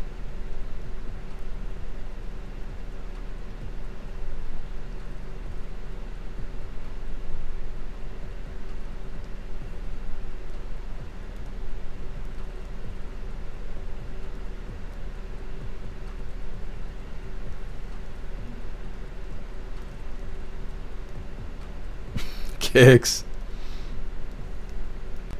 I don't know if I could say that out loud. People get it twisted. Are we still live on X? We are still live. Rumble Studio is doing good today. Ghostly, 3-strike thing is the state, right? Because I know people who have been convicted like 6 times. I think it depends. There's stipulations and stuff like that, so I don't exactly know. I've never had to walk that walk. We love you too, High Plains Drifter. Alright, hooligans, we're going to move forward here. Like I said, immigration agents caught on video allegedly urinating at a California school. Everybody's mad. Oh my god, ICE is so terrible. Either way, before we get into this, I want to remind you, hooligans, if you guys have children in your life, I want you to check out this book titled The Big Beaver Protest. It is the second book in the Orange Eagle series, and it was written by the same author that created A Dog Named Cappy. Also, if you're feeling creative, try MAGA Memes. It's a coloring book for deplorables. If you hooligans do purchase these books, please make sure to leave reviews on Amazon, and also follow them on their X page as a way to stay up to date with new books and to help them grow. I'm going to go ahead and drop these links in the chat really quick. This first one is for the MAGA Memes. And like I've been telling you guys, there is a hooligan page over there in the book. The book is huge, so you should definitely go check it out. Grabbing this next link here. This is for the Big Beaver Protest, which I did read for the hooligans last week, or it might have been the week before. It was inspired by the Canadian convoy. Definitely worth checking out. What's up, Lisa? Happy freedom to you. Trump 2028. That's right. And the last link here is for Lee Linda Books over on X. Definitely go follow them real quick like. That's right, Sage Pup. You're not wrong. Beavers need love too. We need to make that a t-shirt.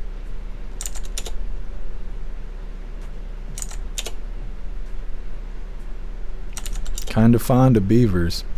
Either way, go check out all those links, you hooligans. Let's go ahead and get into this. Get this video pulled up real quick. Come on, do the thing. Alright, once again, this is immigration agents caught on video allegedly urinating at California school. Hit the like button over on Rumble as well as the CommuTube, and let's get into this. 7 on Your Side is investigating after video shows ICE and CBP officers driving onto a school campus in Pico Rivera and then allegedly appearing to urinate behind storage boxes. The school district released some of the video and spoke out today about the incident. And Eyewitness News reporter Kevin Ozbek is live in Pico Rivera with details and more disturbing video. Kevin. Well, David and Giovanna, a few days ago, 7 on Your Side investigates got wind that something may have happened on this high school campus when federal agents made a stop here earlier this month. So we put in a records request for the security camera footage for that day. Well, today the district released some of that video, and school board leaders say what's in that video is, quote, deeply disturbing. It's the morning of... Hold on. Just know that what you're about to see is deeply disturbing. June 17th, an El Rancho Unified School District leaders say around 10 marked and unmarked cars with federal agents pull into Salazar High School in Pico Rivera. And district leaders say campus cameras capture some of those agents urinating on school grounds. This occurred in broad daylight, commencing at approximately 8:54 a.m. to approximately 9:04 a.m. The district says the agents were from both ICE and CBP, and they urinated behind storage boxes right near this campus playground. The storage containers are also visible from a neighboring public park and neighboring Valencia Elementary School.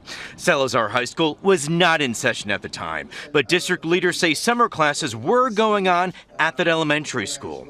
The district says the agents came without a warrant and left once they were asked. They also did not exercise sound and respectful judgment, with the risk of exposing themselves to minors and committing a public offense under California law. The same day, agents were captured allegedly urinating on this Pico Rivera campus. Hey, what the is wrong with you guys? Look. Cameras also captured federal immigration agents aggressively detaining a 20-year-old at a nearby Pico Rivera shopping center.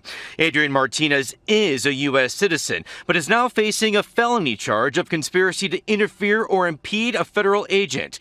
He tried to intervene as agents detained a janitor. But now with this new video today released by El Rancho Unified, the actions of agents in Pico Rivera are again causing concerns. And we also did reach out to the Department of Homeland Security, but as of right now, we have yet to receive a statement or any sort of reaction from the department. Meanwhile, district leaders are calling for a federal investigation into what those agents allegedly did near those storage containers. Like I said, they seem a little bit like they're overreacting. This deeply disturbing footage and blurry images of people maybe peeing behind storage containers. Oh my God, that deserved a warning. And then, I don't know, just the way they're wording everything. So crazy. What a bunch of fake outrage. Obviously, it's not good to go pee on public or in the public in general, but then to do it in a school property, obviously, you don't want people doing that. But these agents weren't just there peeing on the property and stuff, and they're like, oh, they were trying to expose themselves in front of minors. That's what they were doing? That's why they were there? Because they weren't busting bad guys? They weren't out there taking down illegals? No, they were there to expose themselves in front of children. Oh, okay. Is that normal? Is that protocol for the agency? They're like, we didn't get a response from ICE. Yeah, why would they talk to you guys? You guys are misrepresenting what happened, but okay, whatever's whatever. Next up, we got the last little bit of the news before we get into the fun stuff, and we are about 45 minutes away from President Trump, supposed to be on stage. We're going to be covering all of that. Next up, we got Lefties Losing It. It's titled Brainwashed Hollywood Actors Rail Against Trump. It's coming up next, but first, we're going to hop in the chat, see what you hooligans think about these ICE agents being demonized for peeing outside. Let me see, what are you guys saying? Snugs, men love peeing outside even if there's a bathroom close by. It's liberating, Snugs. You just tallywhacker in the wind. It's, I don't know how to explain it. What's up, Joe Bosch? Happy freedom to you.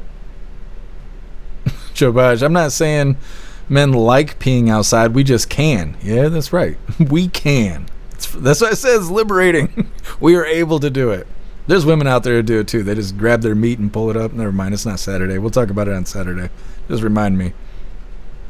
Russell, peeing off the deck is fun. See, now we're all going to share experiences. Look what you did, Snooks. This is what you did.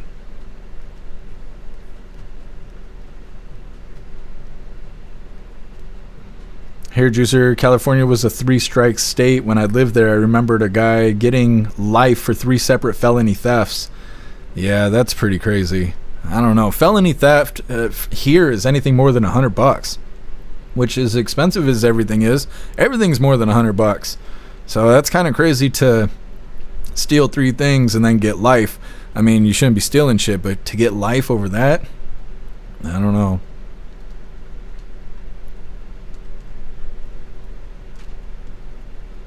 What's up, Beck Frank? Happy freedom.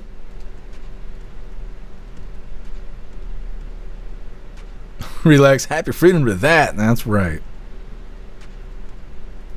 Kicks taking those notes down. We'll bring it back on Saturday.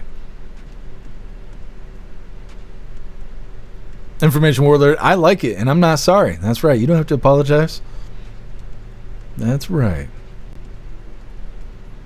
Picture Dad. I prefer peeing outside. Sometimes I do it for fun. Snow is a blast. Everyone's taking their stand right now. This is the hill we're going to die on. We will continue to pee outside because we can. Freely texting, I'd rather pee outside in the fresh air. That's what I'm saying. There's nothing like it. Making all the women jealous right now. I don't know. All the women here pee outside too. Like if you ever go to like a bonfire or anything like that, there's just people squatting, like right on the edge of the light there, right in the tree line, and grabbing branches and trying to squat and all this stuff. Girls laughing because they're standing in their own pee, peeing on their flip flops. I don't know what's wrong with women.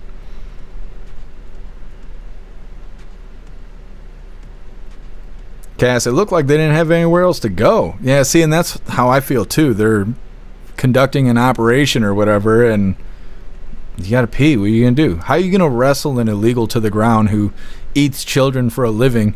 Well, you gotta pee. You got a full tank, you know? I don't know. Liberty pride rallies, but yeah, this is a problem. I know.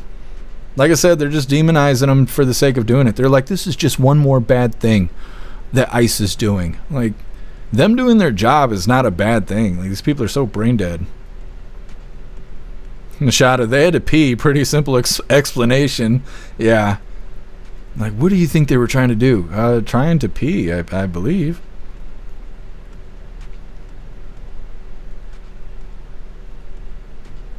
Liberty, you pee outside? See? Bunch of hooligans. Information warlord pissing on an anthill is amazing. We're gonna get banned on these soft platforms. We're gonna have to reel it in here. YouTube and Twitch are gonna have a fucking stroke.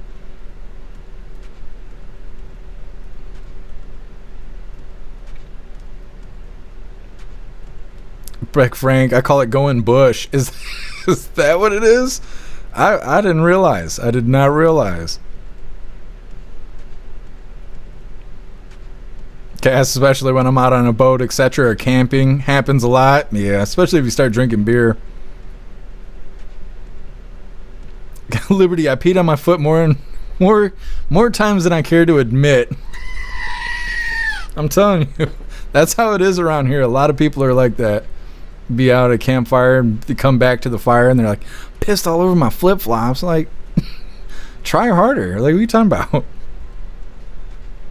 You look, it's cracked me up. Picture Dad, I have some funny stories about peeing. See, European. Nah, we're American. Son Igman party in the sticks. Hell yeah. Yep. And it gets crazy in the summertime. I don't really go do that stuff now, but I did when I was younger. I used to be with somebody who was like an alcoholic, and we could never miss a party. I'd be like throwing up, and she's like dragging me to these parties and stuff. Badass American riding in the snow. I know, there's nothing like it. What's up, Jimbo? Happy freedom to you. I'm going to pee outside right now. That's right, Jimbo. I feel like I should just piss my chair just to establish dominance, but I won't. I'll refrain from that. What's that, Live Review? He's happy freedom to you. He's peeing on an electric fence. I can't believe you were the first one to say that. That's right. Good times. Good times. What's up, Jagula? Happy freedom to you. Thank you for joining us over here on Rumble. All right, hooligans, we're going to get into this last little bit of the news before we get into the fun stuff. Like I said, we are going to be covering President Trump live. He's expected on stage 8:30 p.m. Eastern time, which is a little over 30 minutes, 37 minutes from right now. But we're going to go ahead and move forward until we get to that point. I highly doubt he's going to be right on time. He is never right on time, so we're going to make the most of it. Either way, we're going to play the last little bit of the news. Like I said, Lefty's losing it. This one's titled, Brainwashed Hollywood Actors Rail Against President Trump. And this is a little bit longer one. And Rita's actually here today, so it's all good stuff. Hit that like button if you haven't already, and let's get into this. It's time for Lefty's Losing It, and sadly the celebrities continue to beclown themselves by sharing their dim-witted musings on world events, domestic politics, really whatever they see trending on TikTok that morning.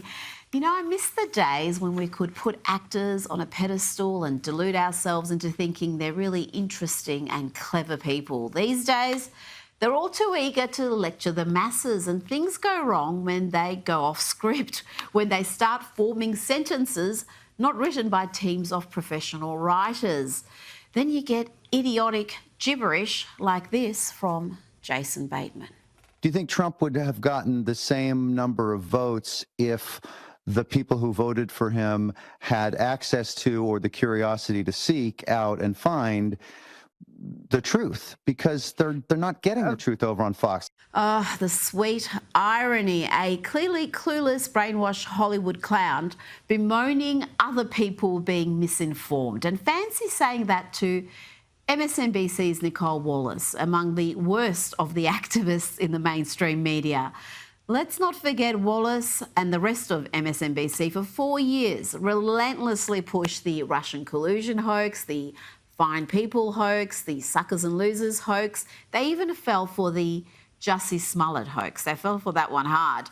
You'll find no dumber or more ill-informed viewer than those exposed to MSNBC, and obviously Jason Bateman fits that bill, because here he goes on a silly rant.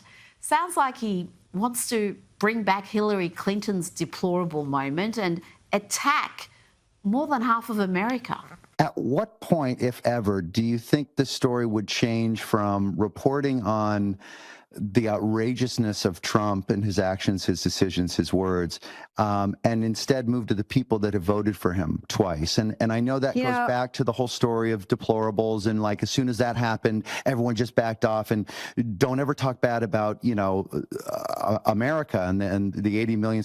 But he's never changed. Like, he's always been the same. He didn't do a 180 and dupe everybody when he got to the White House. It's the people that have put him there and then put him there again that really deserve a great deal of responsibility and a talking to. I'm sorry, and I say that with love. They are our neighbors, as I said before, and I know that they are, you know, deservedly aggrieved and whatnot. But there's another way to do it. There's somebody else in the Republican Party that can look after your issues. If it makes you sick to vote for a Democrat, why won't you dumb rubes just vote for the Democrats or for a rhino? You know, one of those Republican in name only losers who governs like a Democrat. Did he really say all that and then add with love as he condemned half the country? What a hateful simpleton he is. You will find no better argument against actors being allowed to speak in public without a script than Jason Bateman. With a good script, he is delightful. He's got his boyish good looks, but then you hear that and wow. You know what? I can understand why the great Alfred Hitchcock insisted on treating actors like cattle. What did he say? I never said all actors are cattle. What I said was all actors should be treated like cattle. Yes. And I've got another example of actors making fools of themselves tonight, but let's just focus on MSNBC's Nicole Wallace for a second, because she is scared, she is gutted, and she's full of anguish for, you guessed it, gangbangers being deported to El Salvador.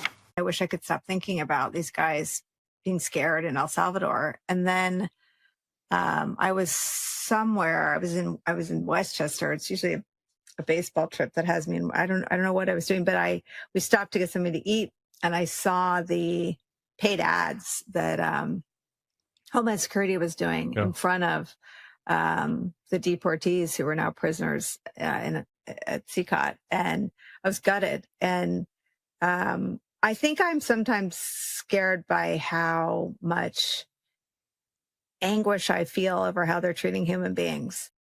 I don't recall her expressing this anguish for Laken Riley or Rachel Morin or Jocelyn Nungari, no. And I don't think we've forgotten this moment yet, have we, Nicole? One of the sickest takes of 2025, and that's really saying something. This is what Wallace said about cancer survivor DJ Daniel after Donald Trump appointed him an honorary US Secret Service agent. But I hope he never has to defend the United States Capitol against Donald Trump's supporters. And if he does, I hope he isn't one of the 6 who loses his life to suicide. And I hope he isn't one who has to testify against the people who carried out acts of seditious conspiracy and then live to see Donald Trump pardon those people. Oh, dear God, I still can't believe she did that. Even her fellow MSNBC anchors were looking on aghast. If you watch the full clip, even they're wondering what Nicole Wallace is on about. But let's get back to the actors insisting on forming complete sentences without the benefit of scriptwriters. Here is Charlize Theron giving a lecture. It's short on facts, but big on hyperbole and fear-mongering. Immigration policy is destroying the lives of families, not criminals. Women's rights are becoming less and less every day. Queer and trans lives are increasingly being erased, and gender-based violence is on the rise. Now to our favourite trans activist, and this time he's triggered by a Bible verse on his fast food packaging. Really don't like that it put a Bible verse on my food without my consent. I don't want to eat John 3:16. Get your John 3:16 out of here.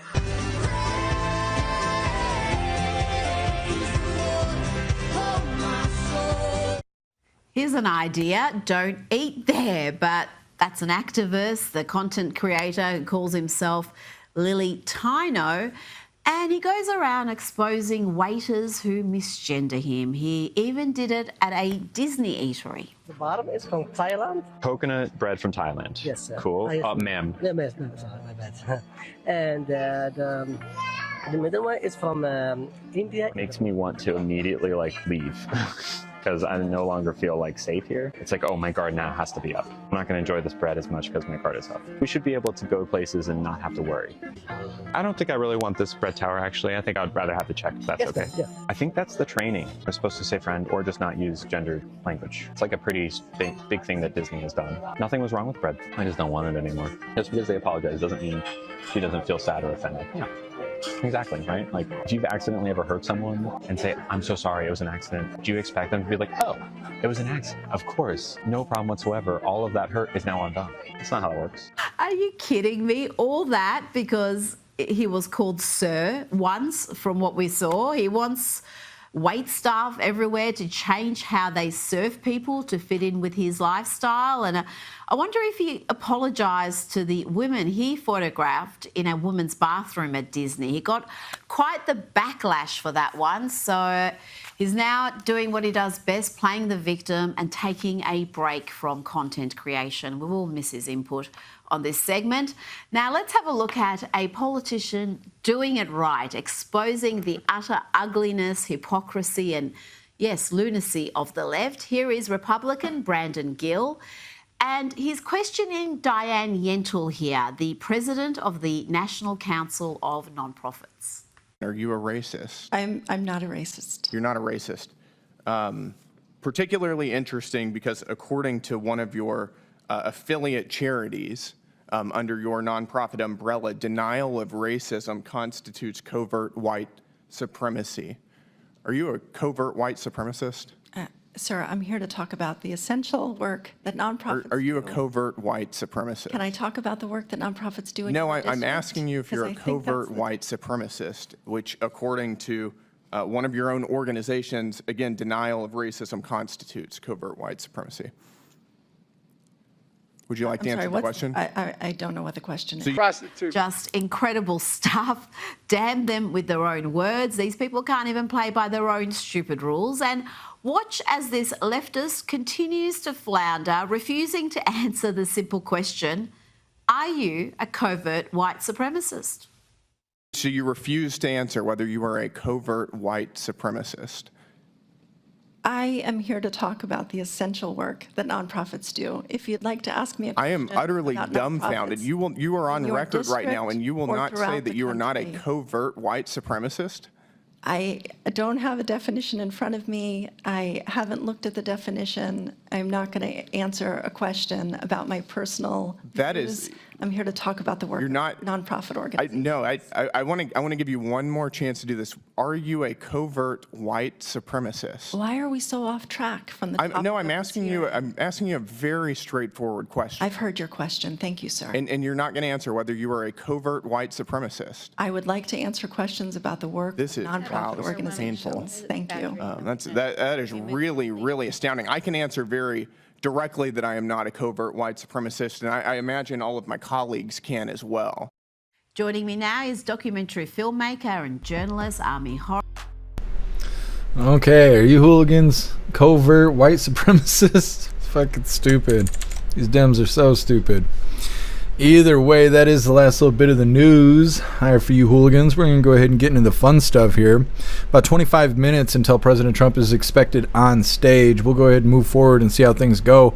We may end up covering President Trump in a separate live, depending on how long all the fun stuff takes. But either way, we are covering President Trump, so don't worry about it. Either way, like I said, next up we're going to be opening today's door of the Advent Calendar sent to us by Zero. We got our 2 funny videos of the day. Both were provided by Simply Witchy. First one's titled Harvard Wants You. And our official funny video of the day is Boys Will Be Boys. I don't think it's about peeing, but now I can't remember. Either way, that's what's coming up next. First, we're going to hop in the chat, see what you hooligans think about lefties losing it. Your Jews are representing. Yes. Russell, well, the fact that I'm MAGA makes me a white supremacist. Yeah, I mean, that's what they say. According to the Dems. President Trump, he's king racist. I don't know how he could be racist when he's orange. You know? Like, it doesn't make any sense. These lefties are so stupid. Thank you so much, Patriot Dad, for that $1 donation over on Rumble. Really appreciate you, Patriot Dad. Thank you so much for the support. It says, common sense isn't common. Yeah, not anymore. Everyone's so poor, they can't afford that common sense. It costs too much. Metal. These people make my head hurt. I know. Who knows what it'd be like to be inside their skullet. Ghostly, she's like, fuck, how did they know? They busted her. She couldn't even deny it. Told her, none of your business. Yeah. Government sitting here taking notes.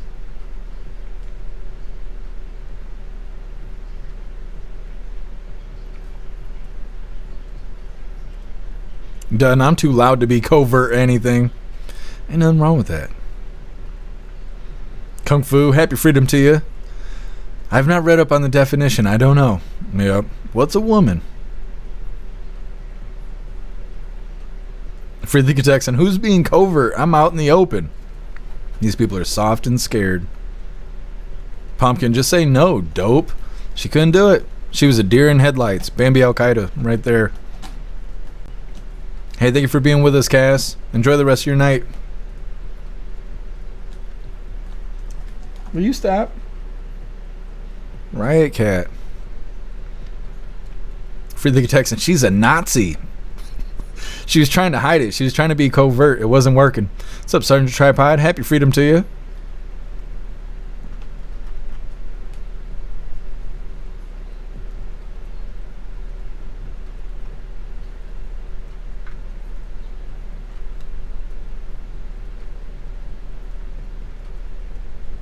Free the Texan. I'm not a racist. I hate everyone equally. I'm an equal hate opportunist. I mean, is that not the American way?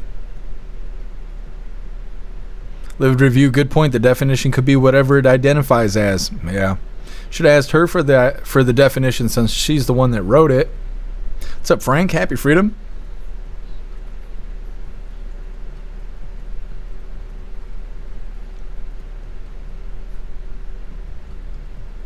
Southern Eagleman, be right back. Gotta go pee outside. That's right.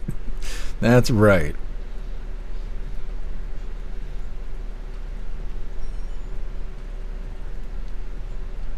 Tis the hooligan way. What's up, TPP? Happy freedom.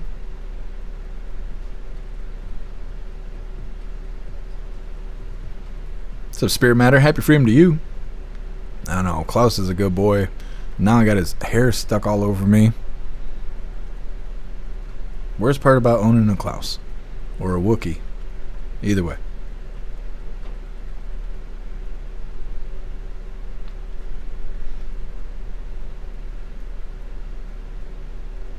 Russell, I identify as an AR-15. Well, they say that you're really scary, you know. They talk about it all the time. They're saying they want to ban your kind. But we won't let them.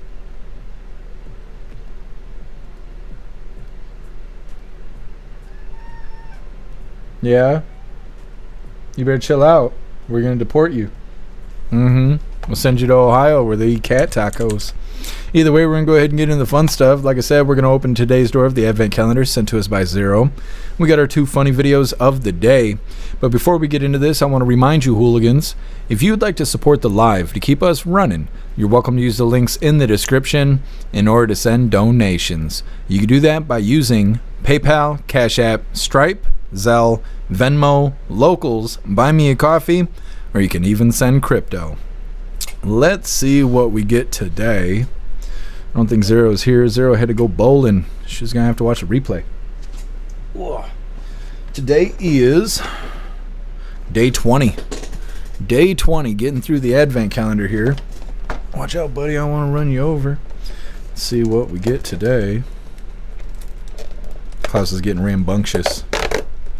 Here, you hold this. You hold that for me. He started freaking out. We're under attack. All right, we got a single card here. We got a promo card. What did we get? Let me set this aside.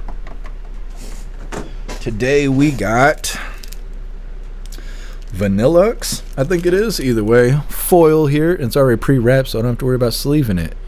Good stuff.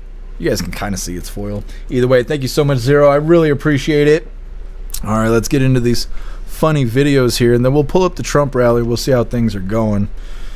Like I said, both of these are provided by Simply Witchy.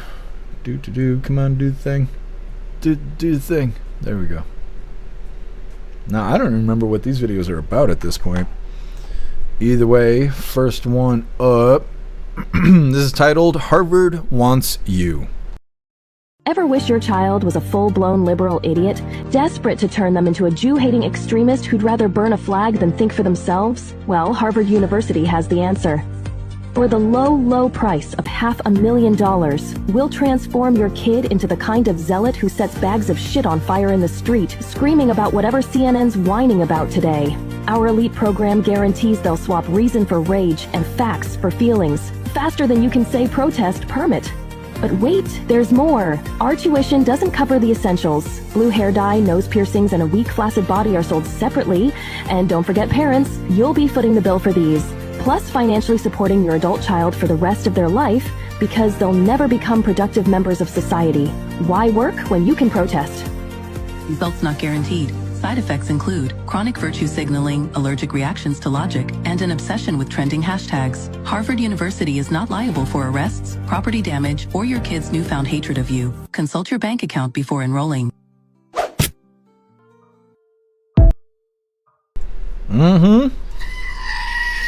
Said allergic to logic. Not wrong. Not wrong. Getting into our official funny video of the day here. Let's get this pulled up. Oh, it is about peeing. I knew it. I don't know why today ended up that way, but that's, yeah, whatever. Whatever's whatever. Let's get into this.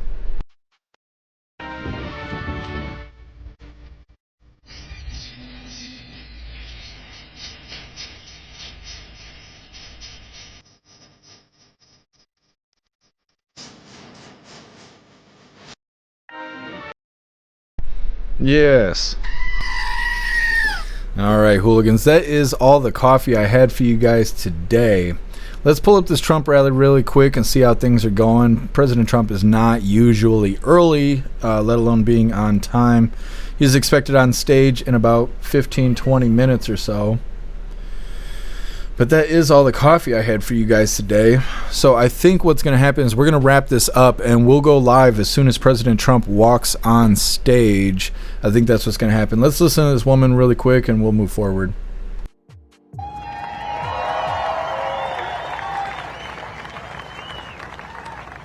Thanks to the genius cluster known as the Founding Fathers and their unfathomable courage, we will celebrate, starting today, 2.5 centuries of magnificent American exceptionalism.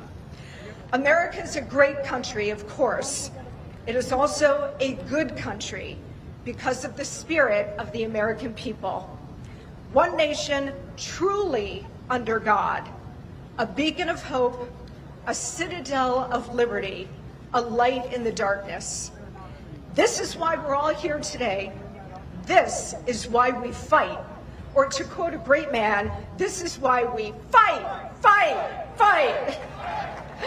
Thank Thank you so much. God bless you. God bless President Trump, and may God continue to bless the United States of America.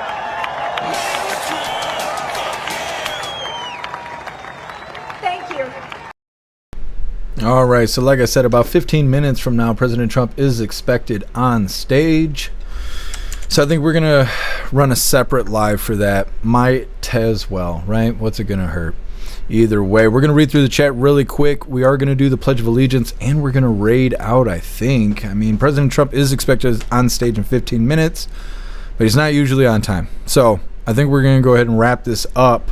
Of course, we're going to do the pledge. We're going to read through, might raid. We'll see. I think things will just work better if we run a separate live for the Trump rally. Either way, reading through really quick. And like I said, we got the pledge coming up next. Russell, happy 249th birthday, America. So excited for Independence Day. I wonder what the White House has planned tomorrow besides President Trump signing the big, beautiful bill. Snooks, women don't do that. What? Oh, peeing on flies and stuff? We can't help ourselves. It's built into our DNA. Thank you so much, Beck Frank, for that $10 donation over on Rumble. Really appreciate you, Beck Frank. Thank you so much for the support. It says, for Klausy food. Well, he will appreciate it. Thank you. What's up, James? Happy freedom to you. Oh, thank you for joining us over here on Rumble. Kung Fu, that woman was from Fox News. I was going to say, I don't even know who that is. Free the Texan, Trump's never early. No, he's a busy guy.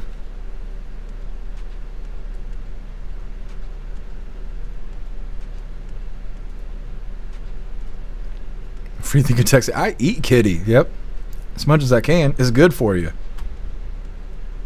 Thank you, Pumpkin. You're the bestest. Free the Texan. Klaus's big ass don't need no more food. Come on, man. He was a hungry Klaus. Every day. Badass American peeing on jellyfish stings. I heard that's not true. I heard that's not even, that's fake news. That's not a real thing. That you're just peeing on people for the sake of peeing on them. R. Kelly style. I don't know, I might be wrong. I've never even seen a jellyfish. Whatever's whatever. Either way, it is that time once again, hooligans. Please join me for the Pledge of Allegiance. I pledge allegiance to the flag of the United States of America and to the republic for which it stands, one nation, under God, indivisible, with liberty and justice for all.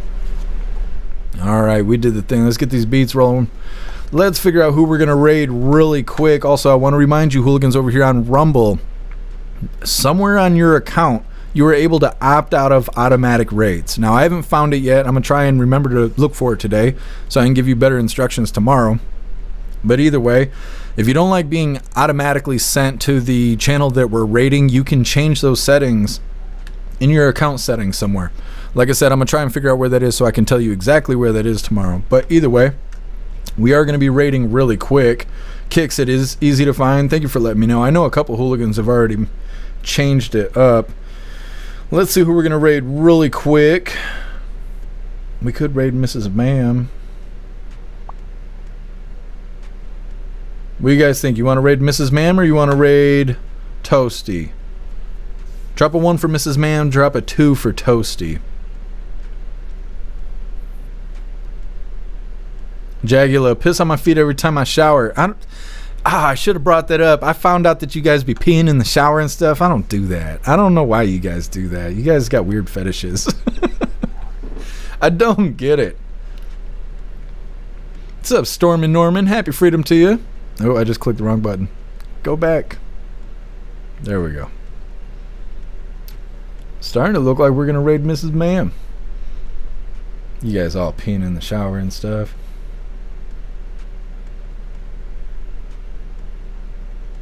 Oh, actually, there's a bunch of people live. I should have refreshed the page.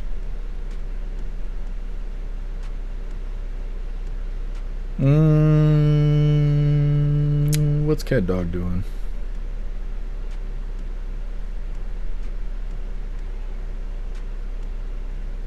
Yeah, let me see. Get this raid going before President Trump shows up. Oh, Mrs. Ma'am's been on for 9 hours. We're not gonna raid them. I mean, I just don't want them to end the live right when we raid. I think we're gonna raid Cat Dog.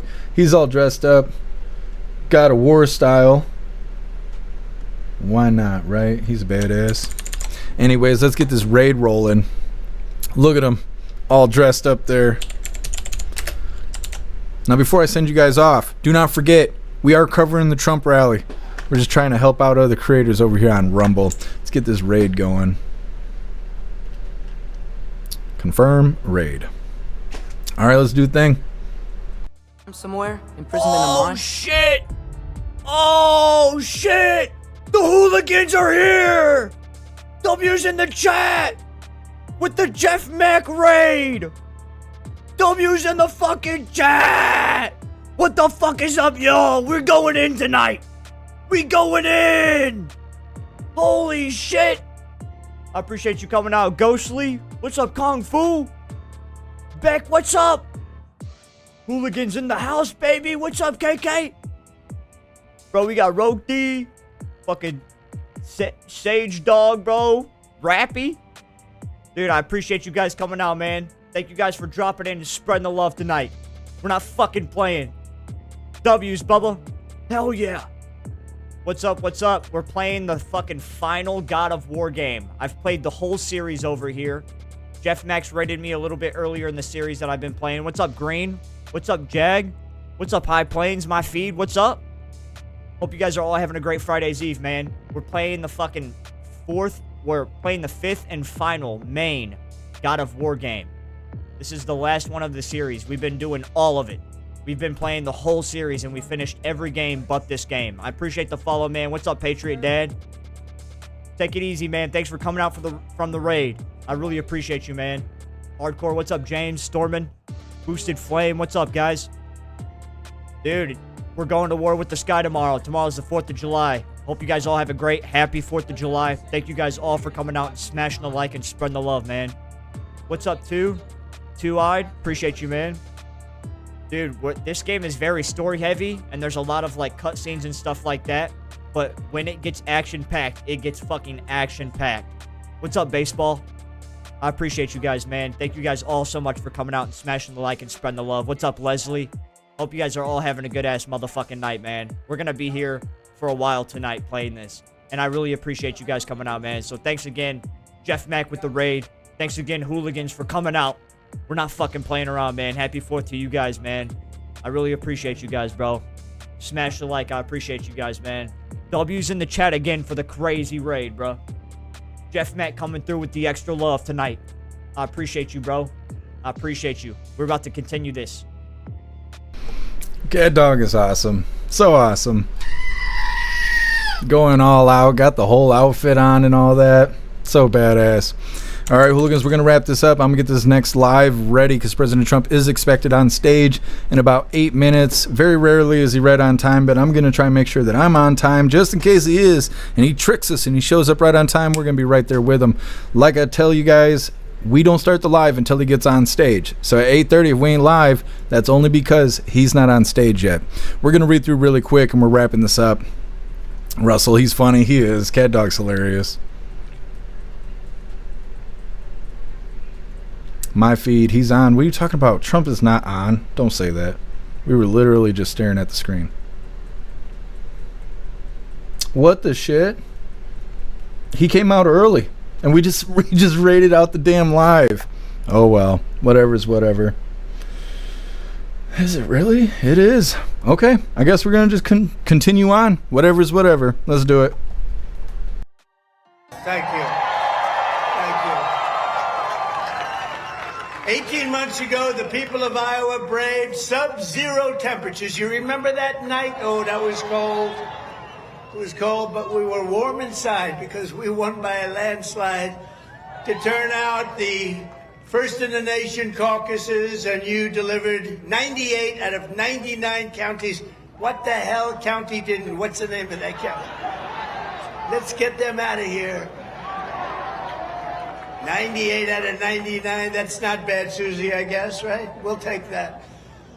but for President of the United States, Donald J. Trump. Thank you very much, everybody. Then in November, we won Iowa by a landslide, 13 points, and it was the single largest presidential victory in your state's history. That's not bad. And now we're back where it all started to celebrate 5 months of incredible success for our nation and wish the Iowans and all Americans a very happy 4th of July. It's an honor to be with you. You know, a lot of people wanted us. When you're president, they want you. And if you're not president, they don't want you so much. But they really wanted us. And I said, nope, I'm going to Iowa because I promised I would go to Iowa. Sorry. I said, no way. There could be no better birthday present for America than the phenomenal victory we achieved just hours ago when Congress passed the one big, beautiful bill to make America great again. Right? And in the last election, the people gave us a historic mandate to cut taxes, raise take-home pay, bring back jobs, stop the invasion, that horrible invasion. Who would do that? Who would do that? That horrible, who would do that to us? Who would do that to us? Deport the illegals and slash hundreds of billions of dollars of waste and fraud, and that's what we're doing. With this bill, every major promise I made to the people of Iowa in 2024 became a promise kept. You know, they had a report today on some crazy fake station, but it wasn't fake in this regard. They said, you know, this guy actually did more than he promised. I did.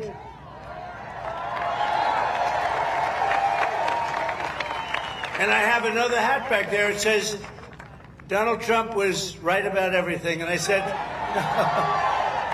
no, that sounds a little too conceited, but it happens to be true, I must tell you. This bill includes the largest tax cut in American history, the largest spending cut in American history, the largest border security investment in American history, although I must tell you, if you saw last month, they had 0 people coming through our borders, 0. I'm not sure that's even possible. You know, I'll take it, but somebody must have got to. The other character had hundreds of thousands of people every time. Sometimes in a day, they'd have over 100,000. We had 0, I don't know, for the month. So it must be a little wrong. Maybe they had 2 or 3 or something, but I'll take the 0. And the group that makes up those stats, you know, they're radical left Democrats, so it's probably true. We did a great job on the border. The largest welfare reforms and military upgrades in modern times, that's what we're doing. We rebuilt our military in 2016 in their first term. We rebuilt it. They gave some of it away to Afghanistan on the most embarrassing day in the history of our country. You remember that? We remember that? We don't have days like that. We have days like we just had in Iran. That's the kind of days we have. Complete obliteration. It turned out that was complete obliteration. Think of these guys flying way up in the air on a dark night, no moon, no nothing, and they hit every single target. It's the size of 1/2 a refrigerator door, a little size, 2 by 2. But this is a declaration of independence from a really national decline. We had a national decline. We were a laughing stock all over the world. We had a man as president who shouldn't have been there. You know that. He shouldn't have been there. But we really had independence now over the, if you look at it, the overtaxation where we were being taxed out of our lives, independence from overregulation. We have independence now from radical left bureaucrats and independence from the largest alien invasion that I think any country has ever seen. We've never had anything like that. These people were fools. They allowed it to happen. You know, we've already cured inflation. Your gas prices are way down. Everything I said is that. But the one thing, it's hard. It's hard. Think of the time we spent on having murderers and gang members and prisoners from all over the world come into our country. We're getting them out fast, but it's a terrible thing what they've done to our country, and I hope you remember it, what they've done to our country, our beautiful country. 11,888 murderers came into our country, and some we've already gotten out, but it's terrible. Many of them, more than 50%, murdered more than one person. Can you believe it? And they let them come into our beautiful country. Just as I promised, we're making the Trump tax cuts permanent and delivering no tax on tips, no tax on overtime, and no tax on social. Front row Joe. We got a lot of front row Joes here. That's very nice. Thank you. Thank you. And we have Mr. Wall. Someday I'm buying that suit, I'm telling you. I like that suit. I'll walk up one day, I'll be dressed like a Wall, just like you. I think he's come to about 200 rallies, and that means you like us. And I think he's a very successful guy, too, believe it or not. He's a top accountant. Can you believe this? And he comes to rallies, he likes the rallies. Front row Joes, they're all successful. But this is what they do for entertainment. But now it's not entertainment. We've saved our country. We've got the hottest country anywhere in the world, as said by many, many leaders of other countries.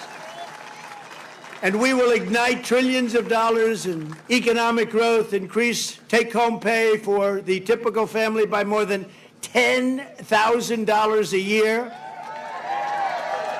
And very importantly for Iowa, this bill rescues over 2 million family farms from the so-called estate tax or the death tax. In other words, before Trump, you were losing farms to the banks. Before Trump, you were losing the farms like nobody's ever seen before. You love your children. You don't feel so well. You pass away. You leave everything to your children, and they have to pay a big estate tax or a death tax, as we call it. And they couldn't do it. They go out and borrow money, and all of a sudden the bank is foreclosing on the farm. Not going to happen. You have no more estate tax. You have no more death tax to pay. Now, that's if you love your children. If you don't love your children, it doesn't matter. Just forget about what I said. Not going to help you. But if you love them, or if you love somebody that you're leaving it to, think of that. No death tax, no estate tax, no going to the banks and borrowing from, in some cases, a fine banker, and in some cases, Shylocks and bad people. But they took away a lot of family. They destroyed a lot of families, but we did the opposite. So just remember, to me, it's so important, and it was mostly important for places like we're at right now. It's really, I'm so proud of it. At the same time, this bill cuts $1.5 trillion in spending. So wasteful spending is being cut by $1.5 trillion. And I got to tell you, I want to thank Republican congressmen and women, because what they did is incredible last night. And the Senate, the Republican Senate, we got, not with all of the things we did with the tax cuts and rebuilding our military, not one Democrat voted for us. And I think we use it in the campaign that's coming up, the midterms, because we got to beat them. But all of the things that we've given, and they wouldn't vote only because they hate Trump. But I hate them too, you know that? So it's sort of, I really do, I hate them. I cannot stand them because I really believe they hate our country. You want to know the truth? But it kicks illegal aliens off of Medicaid and food stamps and allows us to hire 3,000 new Border Patrol agents and 10,000 new ICE agents, and they are great patriots, the Border Patrol and ICE, to carry out the largest deportation operation in the history of our country. And I don't like saying that. I don't like saying that, but we have a country. We have a country to run, and we have so many people coming in that shouldn't be here. And they did. They came in from prisons, and they came in from drugs and gangs and drug lords, the worst in the world. They came in from mental institutions. They emptied mental institutions into our wonderful country. And I know exactly what's going on in Iowa. You had some horrible crime in Iowa caused by illegal aliens, but we're getting them the hell out of here. We have no choice. And our great, big, beautiful bill, it will build the Golden Dome Missile Defense Shield. We're going to have the best shield. And you saw that just the other day, where the missiles are being shot down one after another. You know, they called me to tell me they have to take a shot at us. This was Iran, very respectful. That means they respect us. Because we dropped 14 bombs, they said, we'd like to take 14 shots at you. I said, go ahead, I understand.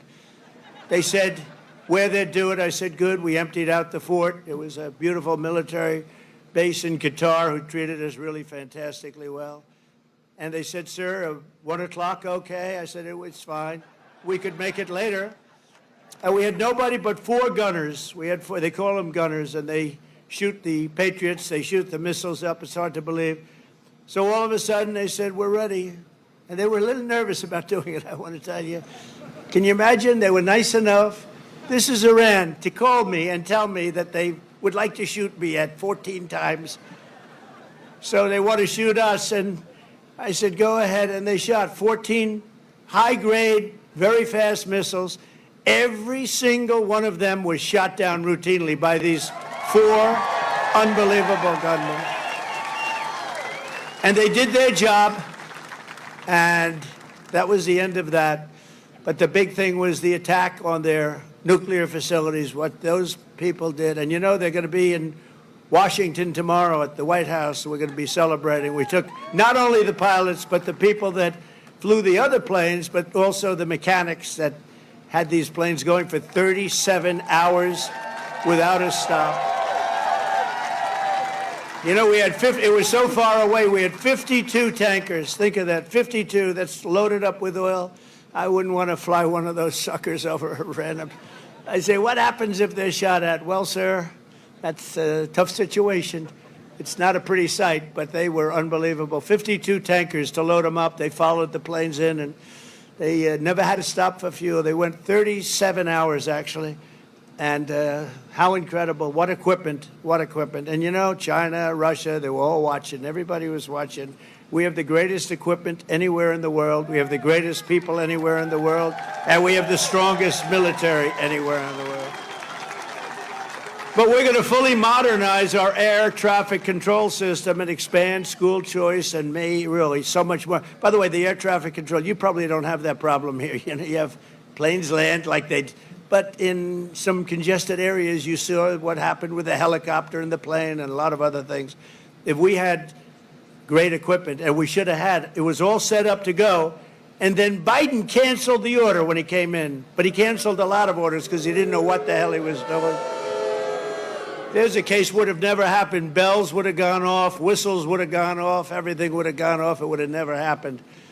Very simply, the one big beautiful bill would deliver the strongest border on earth, the strongest economy on earth, the strongest military on earth, and ensure the United States of America will remain the strongest country anywhere on this beautiful planet of ours.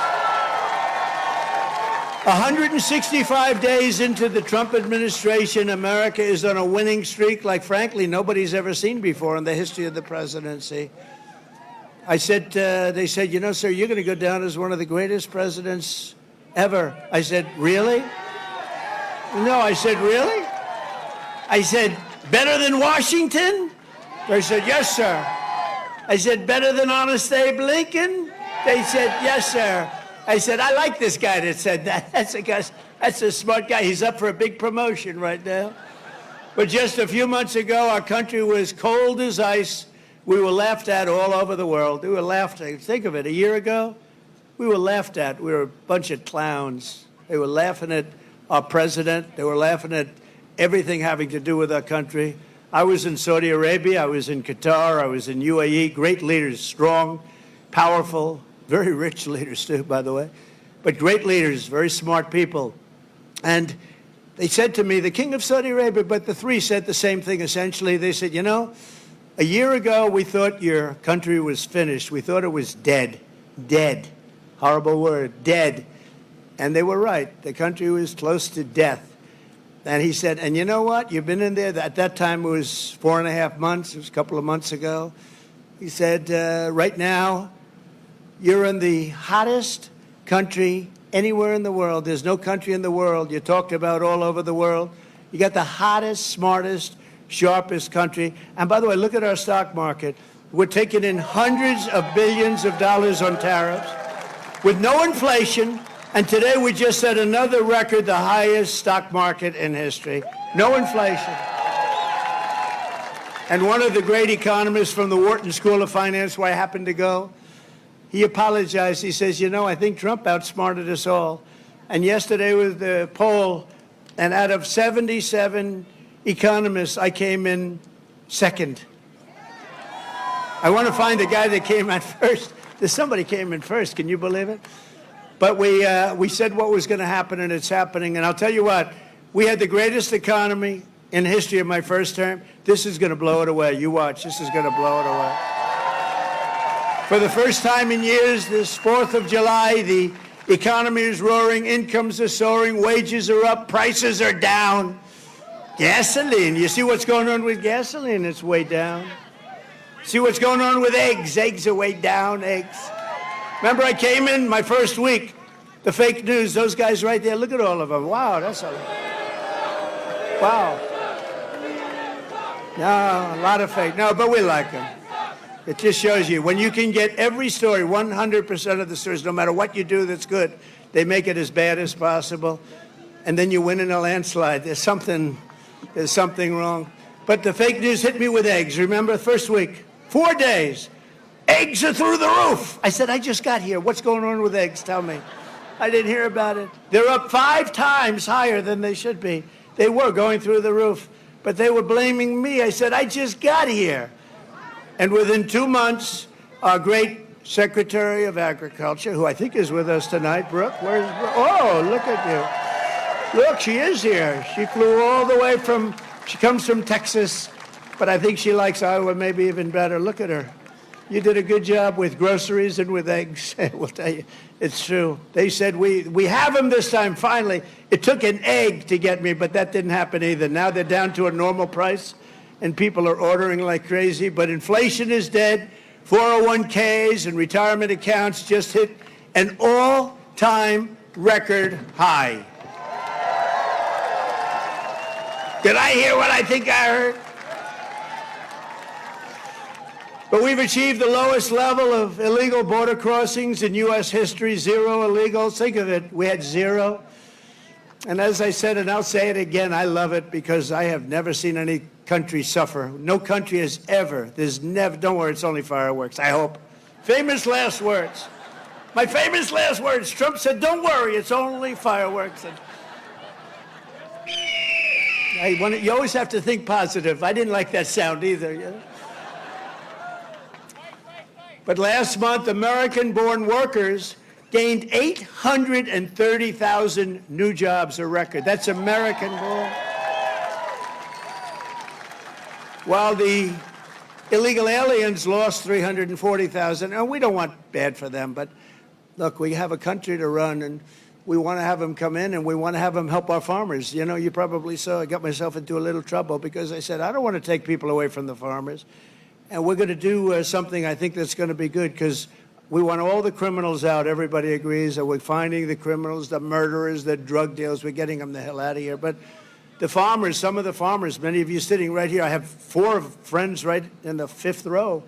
But some of the farmers, you know, they've had people working for them for years. And we're going to do something. We're working with Christie. And we're going to do something that we're going to sort of put the farmers in charge.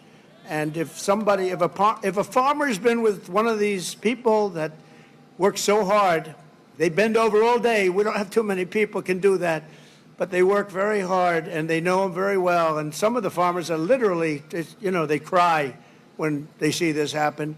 If a farmer is willing to vouch for these people, in some way, Christy, I think we're going to have to just say that's going to be good, right? You know, we're going to be good with it, because we don't want to do it where we take all of the workers off the farms. We want the farms to do great like they're doing right now. So Christy Noem has done a fantastic job, and Tom Homan.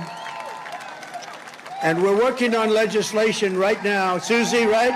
We're working on legislation right now where farmers, look, they know better. They work with them for years. You had cases where, not here, but just even over the years, where people have worked for a farm, on a farm for 14, 15 years, and they get thrown out pretty viciously, and we can't do it. We got to work with the farmers and people that have hotels and leisure properties too. We're going to work with them, and we're going to work very strong and smart, and we're going to put you in charge. We're going to make you responsible, and I think that that's going to make a lot of people happy. Now, serious radical right people, who I also happen to like a lot, they may not be quite as happy, but they'll understand, won't they? Do you think so? Madam Secretary, look at you with a white hat on. Do you think they'll understand that? You're the one that brought this whole situation up. Brooke Rollins brought it up, and she said, so we have a little problem. The farmers are losing a lot of people. And we figured it out, and we have some great stuff being written, and let the farmers be responsible. And then if the farmers don't do a good job, we'll throw them the hell out of the country. We'll let the illegals stay, and we'll throw the farmer the hell out, okay? Get ready, farmer, I'm telling you. But so the fake news will write that. Donald Trump will throw farmers out of our country. They will write it, because whenever I'm sarcastic, when you can't be sarcastic as a politician. Well, if you're me, you can't be if you're so I want to say I was only kidding. No, the fake news will write it. Donald Trump wants all farmers thrown the hell out of our country. The audience booed the hell out of him. There was no boo. No, they're fake news. That's why nobody watches them anymore. Violent crime is plummeting, and we're on track to reach the lowest murder rate ever recorded by the end of this year. It looks like we're doing way good. And that's knowing that we have a lot of people in the country that we didn't have in the country 4 or 5 years ago. I mean, we have a lot of people that they allowed into the country that are serious criminals. A lot of them are on their way out, however. Iran's nuclear enrichment has been obliterated. Remember when CNN said, it wasn't obliterated. It was maybe damaged or damaged badly, but obliterated is too strong a word. No, it was obliterated. That's now been proven. The Atomic Energy Commissions, everything that's been obliterated. And they were trying to demean me by saying that, but they were really demeaning those great pilots and people and mechanics that got those planes over there and were able to shoot from high up in the air going very, very fast with potentially a lot of things being shot at them and hit every single one. They're trying to demean me, but to me they were demeaning them. And they got out of the plane and they said, what the hell? We hit every single target. They know better than anybody. But now that's been proven. It's CNN fake news and scammers that work for them. Scam writers that work for them. But we understand it and we fight it back. And a lot of people said, sir, don't criticize it because they're beneath you. No, they're not beneath me. Nobody's beneath. You got to put it, otherwise people don't understand. If you don't say something about it, you got to say it. These people did one of the greatest military hits and maneuvers in the history of our country, and I want them to be appreciated for it. So they're coming to the White House tomorrow night, and I'm signing the bill with the Speaker of the House. And by the way, Mike Johnson did a great job. John Thune did a great job. Everybody. This whole 2 weeks has been incredible, hasn't it? You know, when you think of all of the victories, we stopped 5 nations from going to war, and somebody else will get the Nobel Peace Prize for their writing about Donald Trump. A professor at some school that you've never heard of has received the Nobel Prize for his writing about Donald Trump and what Donald Trump did.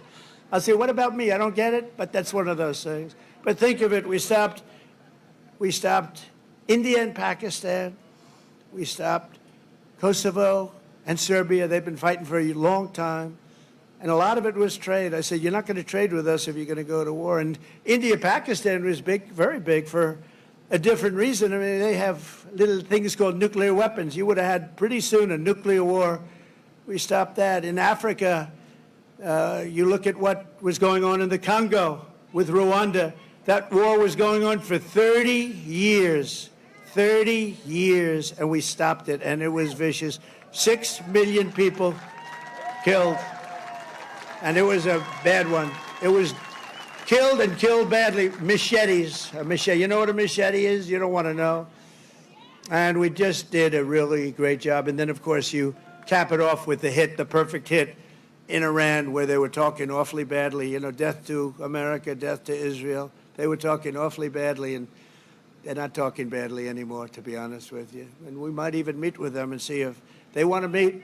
They want to meet, and we'll see if we can do something. But they want to meet. I think they want to meet very badly. But our allies have agreed to pay over $1 trillion a year for our defense. You saw what happened in NATO. In fact, we have our ambassador to NATO here. Where's our You know that guy? In Iowa, they know him. Big Matt Whitaker. We have Matt Whitaker from Iowa. I wasn't going to hire him, and then I said, Matt, you come from Iowa, don't you? Yes, sir, I do. Okay, you're hired. Okay. Anybody comes from Iowa, I hire. And every branch of the U.S. military is setting records for new enlistments. You know, remember a year ago, it was embarrassing. They couldn't get anybody to go into the military. They couldn't get anybody to go into the police or fire departments. They couldn't get anybody to go into government. And now we just set a record, a new record of enlistments in every single branch of the military and in all police forces. 1 year. 1 year ago, I remember saying to our great First Lady, I said, you know, First Lady, I call her First Lady because it makes me feel good. First Lady, isn't it terrible? You're saying good night, First Lady, my darling. Because it reminds me that I'm president. That's why. Now, I said, First Lady, it's terrible. Nobody wants to join our military force. And you know, that was very demeaning to the people that are in there, that have been in there for a long time doing a good job. And then all of a sudden, like, we get elected and there's a spirit in the country and we start doing well. We have victory after victory in so many different things, especially economically. We're doing so good. We have hundreds of billions of dollars flowing in from other countries. We have plants being built all over. I mean, a little less here because you have enough with your farm. Oh, by the way, but I did get beef and I got ethanol into Europe. You saw that. You saw that. United Kingdom, they didn't want to do it. You know, they never took our beef and they never took our ethanol, and we said, you got to do it, and they did, and they were great. We made a wonderful trade deal with them, but we're doing that all over. Is ethanol very important still for Iowa? Is it so? Yes?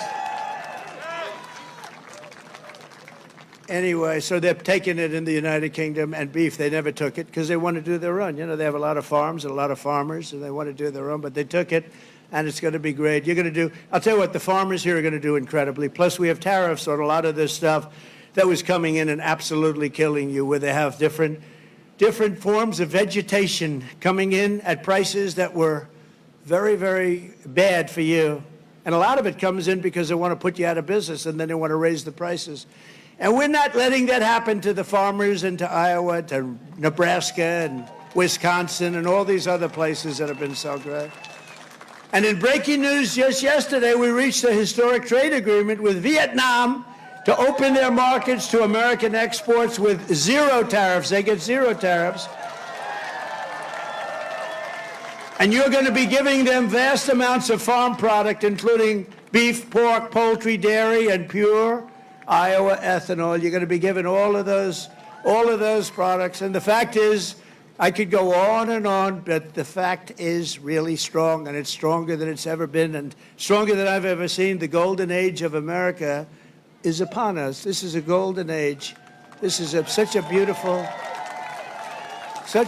term, the golden age. And I couldn't have even said it in my first term. I'm telling you, this is going to blow the first term away, and we did great. We got great marks in the first term, and this is going to blow it away. This incredible national resurgence is happening just in time for one of the biggest events in the history of our country.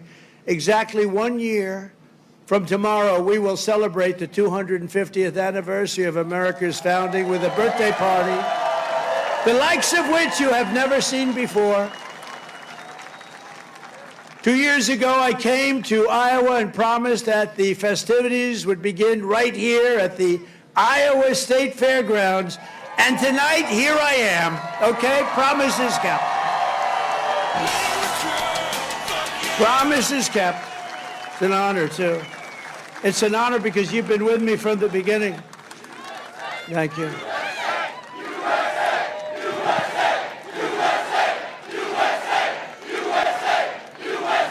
Thank you very much.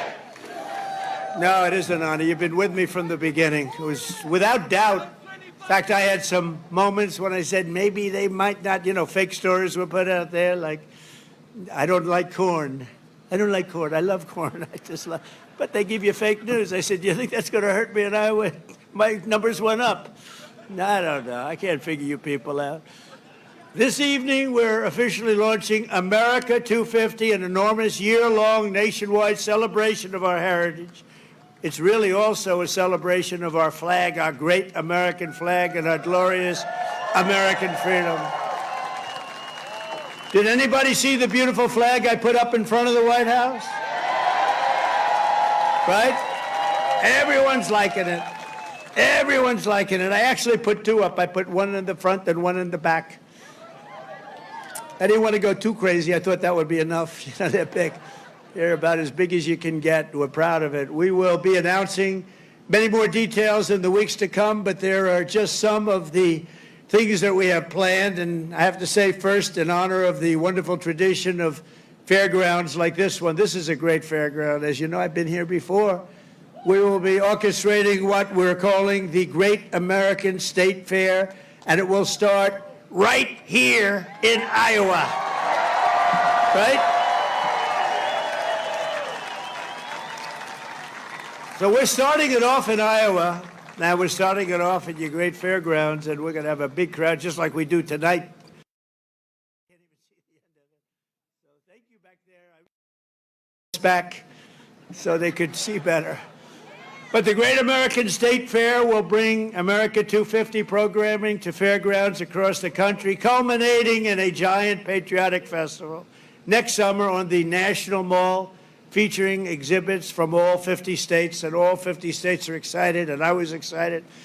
You know, when I did the 250, there was nothing I could do. It was 250, it was 250, so I can't say that was my baby. The country happened to be 250 years old, but what I did do is during my first term, I got the Olympics, and I got the great soccer, you know, that whole deal, right? We call it soccer, they call it football. I got them both. I got the Olympics. First I got the Olympics, and I got it. I was president, and I said, you know, it's a shame. It's a shame. I got the World Cup, and I have the Olympics, and I did it. And you have no idea. President Obama didn't want to make a call to the Olympics. You know why? Because he went to Switzerland or wherever, and he said, you know, if a president goes to get the Olympics, you have to have a deal. You have to be chosen. He went there and he came in fourth, so he hated them, I guess. And he was unwilling to make a call, and they called me up. Democrats called me up, actually, from Los Angeles, and I said, I'll do it. I made the call, and I couldn't get the people off the phone because they were so starved for love, because nobody would call them from. Anyway, we made a deal. I got the Olympics. Then we got the World Cup with Johnny. We got the World Cup, and I got them both, and I looked at my people. I said, isn't it a shame? I got these two, but it wasn't in the next 4 years. It was right after that and the one after that. And I got the Olympics, I got the World Cup, and we also have 250, so it's a pretty wild term. But I got these two things that are incredible. Nobody else could have done it. I'm telling you, everybody wanted it. Nobody could have done it. And I said, and I won't be president because I'll be president for 4 more years, but it won't be. And then they cheated and rigged the election. They rigged. You know, they don't even turn off the cameras when I say that now because now they know it's true too. But they knew it was true before. Remember, the cameras used to immediately turn off. You see all those beautiful red lights go off. Now I can say whatever I want because then they know it's true. But they knew it was true before. It's fake news. That's why they call it. But you know what? This term is much more consequential than if I had done it the more traditional way. This was slightly harder, believe me. It's slightly more dangerous because there are criminals on the other side that tried to put your president in jail and went after him, just like they do in third world countries. And we all beat him together. We beat him because our level of popularity was so high. And it was high because I explained the situation. When these thugs came around, I explained it to the people. And fortunately, I was able to be on a lot of television, I did whatever you had to do. I had to explain it. Then they say, wow, that's fake stuff. It was fake. They're a bunch of bad people, but we kicked their ass, and we're going to continue to do well. And I appreciate it. And there was nobody more loyal than Mr. Kaufman, who's fantastic, and Iowa, and his son, who's maybe more fan. Where the hell is he? Stand up. Where's your boy? His son is better than him, I'm telling you. And he doesn't mind. I have a lot of fathers who would be very insulted if I said that, but they're bad people. He's a good guy. He's got a son who's fantastic. You know that. I think he's probably here someplace. Where is? Oh, he's better looking than you too.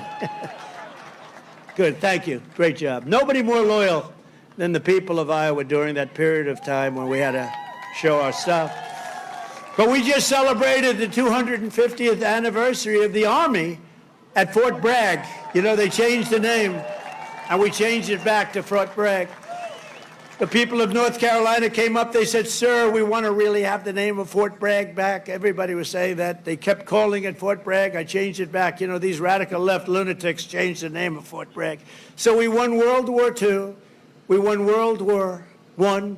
We won other wars. We won everything from Fort Bragg and other places. So we were also changing many of them back. And then we decided to change the name. Now, I tell people, you know, it's incredible. We're the only people. We win 2 world wars from a place, and then we say, let's change the name. So we change it back, and the people are very happy in North Carolina right now. And we just celebrated, because the 250 was for the Army, was 1 year earlier than the, which makes sense. You know, we had a little Army, we did well, and now we have a nation. So it was 1 year earlier than the nation itself. And we had a beautiful parade in Washington, D.C. the other day. It was fantastic. You know, it was amazing because it was the weather was so overcast and it looked so bad. And a week before they said, oh, it's going to rain. I said, oh, man, we're bringing all these Army tanks. We're bringing all these people, these men and women. They're going to march down Fifth Avenue or wherever. This is terrible. It's going to rain. And then on the day we woke up, rain is projected all night long, heavy. Oh, I'm saying I'll get my hair soaking wet. My hair's going to be soaking wet. I'll be crazy. I'll say, you know, this is terrible. It's going to rain 1 o'clock in the afternoon. The thing was at 8 in the evening, 1 o'clock. Rain is forecast at levels you haven't seen before. I said, oh, this is it. And so the generals called me, sir, we could change it, but this is the Army. We're sort of used to bad weather. I said, no, don't change it. I'll wear a raincoat, and I'll wear a big fat hat so I don't get totally drenched. I'll be okay. I'm such a tough cookie. And then what happens? We get there, and there's no rain, and we go 1 hour, 2 hours, 3 hours of watching these great guys marching down Fifth Avenue. It never rained.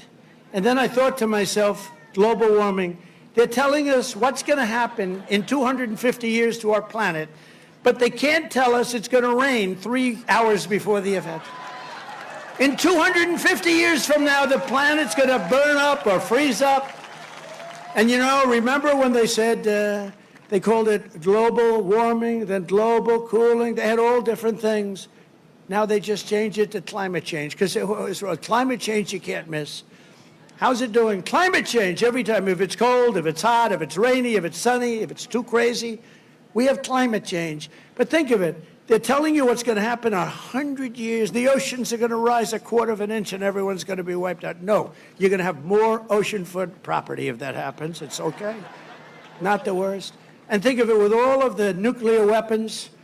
Remember Biden had always used to say, it is it's an existential threat. He loves the word existential. It's an existential threat. What is? I don't know, climate change. Remember that? Always, that's dangerous too, because they're going to take that sentence, and they're going to say, he couldn't say existential. So you can't imitate people either. Remember I used to imitate Biden, couldn't get off the stage, and I'd walk into walls? And I called my wife, because it's always on television, and I said, how was it, baby? How good was that? We had 44,000 people. Nobody else could do it. I have to brag a little bit, you know, because what the hell? There's a little truth to that. But I brag a little bit. I say, how good was I? You were really good, but, you know, what happened? You couldn't find this. You couldn't get off the stage. I said, no, I was imitating Biden. No, well, that's not the way it showed up. They showed you hitting walls, bunking your head on walls.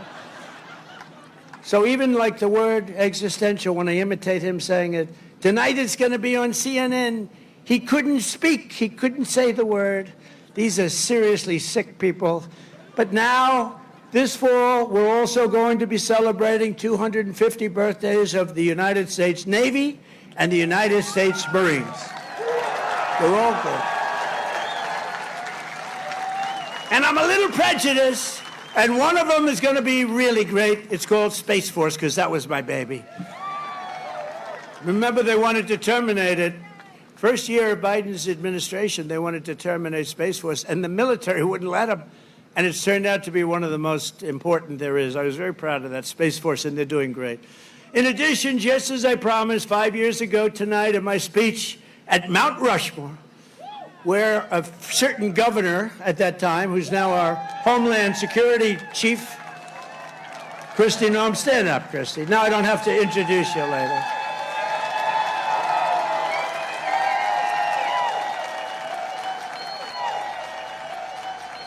You know, I hired Tom Homan for the border, and I said, Tom, I want you to give me who'd be the best to be the Secretary of Homeland Security, which is essentially his boss. He said, Kristi Noem, sir. I said, Kristi Noem? You gotta be kidding. She's a great person, she's smart, but I mean, the toughest person around. I said, and she is. She's tough as hell. I've learned. I'll tell you, a lot of bad people have learned, and she's done a fantastic job. Thank you. Thank you. But we're going to be officially opening the National Garden of American Heroes, a vast outdoor park featuring statues of the greatest Americans who ever lived. You know, they took down a lot of our statues. They took down statues of some of the greatest people that we've ever had living. I stopped them from taking down Thomas Jefferson. They wanted to take the Thomas Jefferson Memorial. They wanted to rip the hell out of the statue inside. You can imagine who they were going to put up. Let's get rid of Thomas Jefferson. So we stopped them. We signed a law. Do you remember that night? It was crazy. And they were marching toward the Jefferson Memorial, and I took out an old bill from 1909, and it was a bill that if you so much as touch, old, because today they don't do these things. They don't do it like they used to. Today, you could never get it passed. It said, if you so much as touch a monument or a statue, you go to jail for a 10-year period. No anything. So they were marching down there, and in the middle of their march, I gave a news conference. I said, anybody that touches, and I'm signing, immediately goes to jail for a 10-year period. That march broke up so quickly you've never seen. They said, it's a miracle. What happened? I signed a little bill that said, you go to jail for a 10-year period. It was a great thing. It was an old bill that wasn't used. In fact, I don't know. I hope we don't have to use it again. But they're learning that, you know, we saved Los Angeles. If we didn't send in the National Guard, I would have sent it in the military if they needed it. But if we didn't send in the National Guard, Los Angeles would have been burned down to the ground just like half of their houses were burned down to the ground because they didn't give water that they had plenty of. I'm pleased to report that the One Big Beautiful Bill includes full funding for those statues, and we're going to do statues to our greatest Americans, and we're going to let the people choose who they are. You better choose me, and I'm only kidding. I should take myself out. I think I should take myself out, Susie. Our great Chief of Staff, the first woman Chief of Staff. Can you believe it? Susie Wiles, stand up, Susie. And that beautiful exterior, don't let it fool you. She's rough and tough. She got rated the most powerful woman anywhere in the world. She can take out a country with a mere phone call, which is true. Actually, it's very true in her case. And she's done a great job. We're doing okay, Susie? Looking good. We had a good 2 weeks, right? This had to be the best 2 weeks. Has anybody ever had a better 2 weeks than it? Next, to bring back our people together, through the power of sports, America 250 will also host a brand new, first-of-its-kind youth athletes. It's a competition known as the Patriot Games, and it features top high school athletes from all 50 states. It's going to be great. And this phenomenal patriotic sporting event will be nationally televised, and it will be led by our great Secretary of Health and Human Services, Robert F. Kennedy, Jr., who's really doing it good. He's great, and he's a little different, right? We needed somebody different. You know, autism. You go back, I guess, 18 years, 10,000, think of this, out of 10,000 people, okay? 10,000 people, and I'll go in a little different way. Right now, out of 10,000 people, 18 people they're safe. 18 people.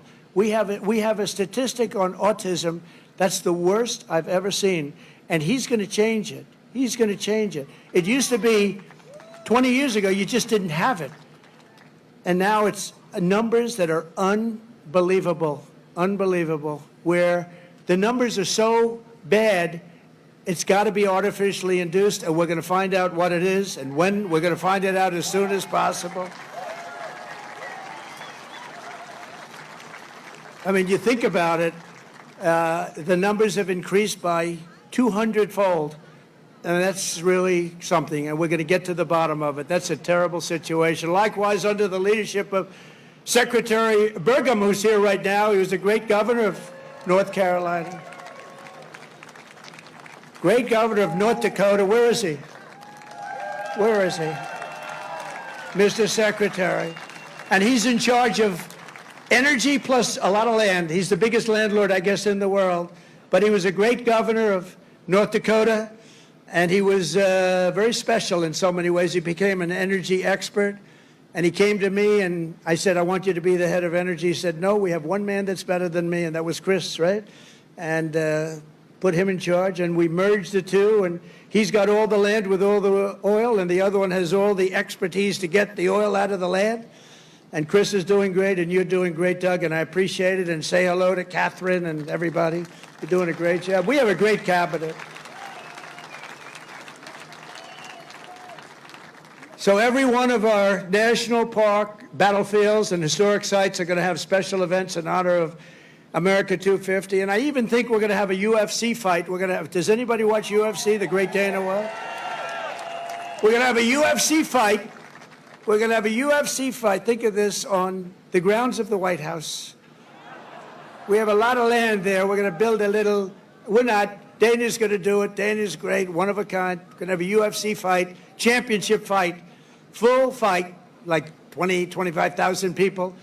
And we're going to do that as part of 250 also. We're going to have some incredible events, some professional events, some amateur events, but the UFC fight's going to be a big deal too. And to fund improvements and enhanced experiences across the park system, for this anniversary, I've just signed an executive order to raise entrance fees for foreign tourists while keeping prices low for Americans, and we're going to do that. The national parks will be about America first. We're going to take it America first for the national parks. And these are just a few of the many programs, initiatives, celebrations that will renew for our national pride. We're going to have great pride. I think we do have great pride. I think we have more pride and more spirit in our country right now than we've had in 50 years.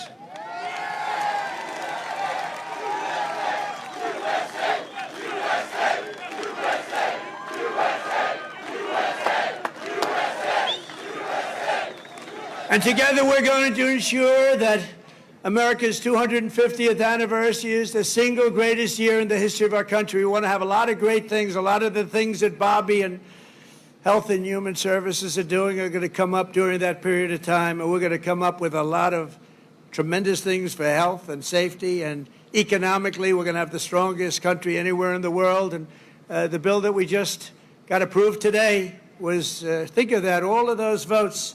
2 negative votes, but we had no Democrats, 2 negative votes in the Republicans out of all that. So I want to thank those great Republicans that voted to get it in. You know, we could only lose 3. If we lost 3, trouble. And we didn't lose 3. We lost 2, and I'm sure if I needed the 2, I could have gotten them too. But we're pleased to be joined tonight by many friends who will help make that possible, including, and I introduced Doug Burgum already from North Dakota, and just a great. He was really one of the best. Was he a better governor than you? Would you say, Christy? Was he better than you? I don't know. Because they were neighbors, you know. You had North Dakota, you had South Dakota. Brooke Rollins, thank you, Brooke. Great job. She's now the agricultural secretary. Christy Noem, great governor also, but she's doing I don't know, this. Do you like this better than being governor? Don't say. Don't say. They love you in the state. Don't say. Maybe the most important guy in this whole place. You know, a lot of projects have stopped using environmental stuff. A lot of projects have stopped. They use it as a weapon, the radical left and others. They use it as a weapon. This man is the greatest. He's doing a job that's incredible. Doug would tell you that. Everybody will tell you that. Lee Zeldin. He's the head of the EPA, the Environmental Protection Agency. He's the head of it. Great guy. He was a great politician, a tremendous congressman. He ran for governor of New York, which is tough. and he almost won. I'm glad he didn't win. Actually, I wouldn't have you right now. And I said, Lee, a nuclear power plant, we give you 1 week to get me the approval. So, but he's been done great. And we have factories and we have plants all over the world right now, and they're being built and they're going up. Also, Governor Kim Reynolds from Iowa. Thank you, Kim. Thank you very much. Thank you for being here. Appreciate it. Thank you very much. And Lieutenant Governor Chris Corner. Where's Chris? Chris Corner. Thank you, Chris, very much. Great job. You have Senator Chuck Grassley and Joni Ernst. Chuck! Hi, Chuck. Wow. That's great. He's doing great, too. He's got more energy than all of us. And where's Joni? Is Joni here? Hi, Joni. Very good. Good job. Thank you very much. Thank you very much, Joni. And you have members of Congress, Ashley Hinson, Marionette Miller Meeks, Zach Nunn, Randy Feenstra. Good group. We flew in together, and boy, they were nice. They were so happy at that victory today, weren't you? Randy, thank you very much. Thank you very much. That was great. We had a good flight. We have an ambassador who's been my friend for a long time, Monica Crowley. I heard her speak. I thought she did really well. Thank you, Monica. And you know Matt Whitaker, a man from Iowa, ambassador to NATO. We also had a person, I have to give her credit, Brenna Bird, Attorney General. She came out and she endorsed me very early, and I appreciate it. Where's Brenna? Hi, Brenna. She came out, she endorsed me. I said, thank you very much. Who the hell is that? She's great. Former State Senator Brad Zahn. Oh, my man, there he is. I haven't seen you. He was the first man in the entire country that endorsed me, right? Not just from Iowa. He endorsed me 3 months before I ran. He said, that guy from New York should run. So I want to thank you. Really great. You're looking good, too. He's like the Marlboro Man, you know? He looks like the Marlboro Man. Handsome guy. Iowa Speaker, Pat Grassley. Pat, thank you very much, Pat. Good. Nice to see you, Pat. Iowa Senate Majority Leader, Jack Whitver. Thank you, Jack. Thank you, Jack. Iowa House Majority Leader-elect, Bobby Kaufman. Thank you, Bobby. Great future. Great future. A friend of mine, Dan Newland, who's the most generous human being. He gives away. He hears somebody's in trouble. He hears somebody's in trouble, and he goes wild, and he's just a very good guy. And Jeff Kaufman, the head of your party here. So come on, stand up, Jeff. You can stand up. Thank you, Jeff. Great job. And Jeff was with me right from the beginning. When I was complaining about things, I'd call him. He'd do it sometimes. It was better as I started winning, right? But Jeff has been great. He's a great leader. Thank you very much, Jeff, for being here. And I have to say that Lee Greenwood has been unbelievable. That song, where is Lee? Is he around here? That song, it's the hottest song of its kind. Number one of its kind. You know, it's a certain genre. But thank you, Lee, very much. Real great song and great talent. This Independence Day, let's also give a very special thanks to every veteran and military service member here tonight for their outstanding devotion to our country. And I also want to thank you, fellas. Stand up, fella. Look at them. They're in good shape. Thank you very much. Wow. That's a lot of veterans. Thank you very much. What an honor.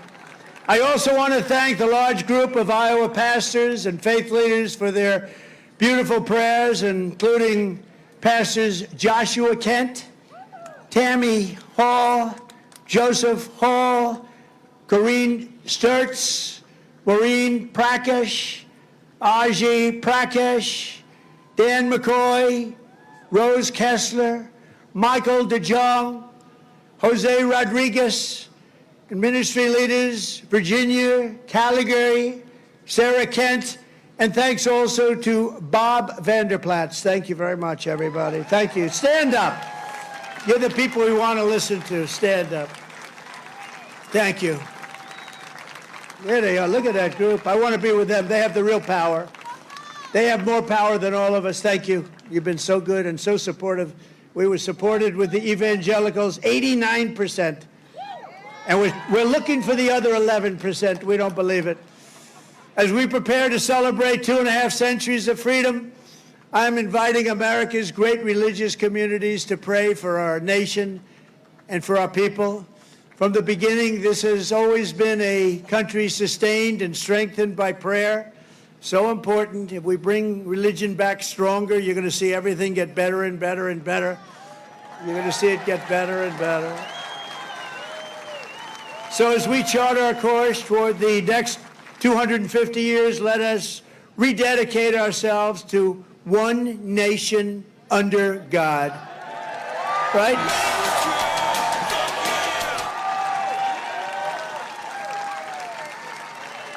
And as you know, recently we've seen some of our political system attempting to overthrow the timeless American principles and other pillars of our liberty and replace them with some of the most noxious ideas in human history, ideas that have been proven false. Members of Congress and even former presidents have been openly embracing vile creeds such as socialism, Marxism, and straight-up communism. In New York, they're trying to elect a communist, Zoran Mamdani, the guy who wants to defund the police, take over the stores and run the stores and have the people hand out goods. And when everything falls apart, it always does. It always works that way. It never has worked any other way. Anarchy and dictatorships prevail. This guy is a communist at the highest level, and he wants to destroy New York. I love New York, and we're not going to let him do that. Generations of Americans before us did not shed their blood only so that we could surrender our country to Marxist lunatics on the eve of our 250th year. As President of the United States, I'm proclaiming here and now that America is never going to be communist in any way, shape, form, and that includes New York City. And under my administration, we're bringing back freedom and liberty, law and order, and above all, we're bringing back common sense, right? Common sense. On day one, I stopped the weaponization of government against people of faith, and we created the Department of Justice Task Force combating anti-Christian bias. And I have to tell you, Pam Bondi is doing a great job. Pam Bondi is doing a great job. Attorney General, I ended the Green New Scam and terminated the insane, the electric vehicle mandate where everybody had to have a car that happened to be all electric in the next few short years. The mandate, some people want to have gasoline powered, some people want to have hybrids, maybe even someday hydrogen. Right now I don't like it because when they blow up, they don't ever find the body. They find the body about 5 blocks away. That does not sound promising to me. They said, no, it's getting better. I said, that's okay. Let somebody else use it. But we're not going to have all electric. We're going to have electric if people want it. Electric is great, but gasoline people like better in many cases. But you can have whatever you want, but it's ridiculous to mandate that everybody's going to be driving an electric car in 5 years from now. So I ended it. I signed an order to begin eliminating the Federal Department of Education and send education back to the states. That means Iowa's going to run their own education. You're going to have to run your own education. Iowa will, I use you in my thoughts. Whenever I always say Iowa and Indiana, and I'd mention certain states, but you want to run your own education because you don't want the bureaucrats in Washington doing it. And I made English the official language of our country.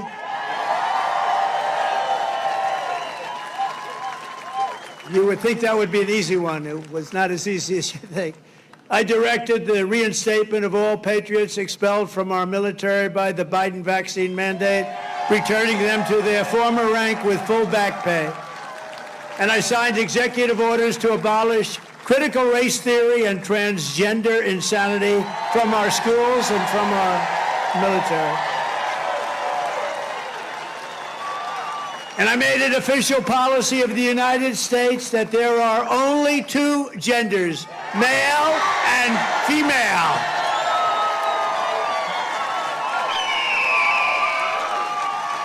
And if it's okay with Iowa, we are keeping men out of women's sports. Is that okay?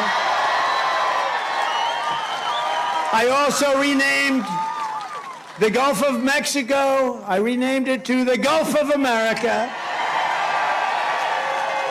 And we're restoring the name of the greatest president, one of the truly great presidents, somebody that made our country very rich, William McKinley, to Mount McKinley in Alaska. So in conclusion, in everything we do, we're once again defending the values, traditions, and beliefs that made every generation before us so very proud to be American. You know that better than anybody in Iowa. And here in Iowa and across this land, we believe that America is an exceptional nation, blessed by God. It's really destined to be the freest, strongest, the greatest country ever to exist on the face of the earth. And we're going to make it that way much more so than it's ever been. We believe in the wisdom of our founders who declared that our rights do not come from bureaucrats in Washington. Our rights come from our Creator in heaven. That's where our rights come from. And we reject government discrimination and so-called diversity, equity, and inclusion mandates. They're just about washed out the window, actually. They're just about over with. We're just about finished.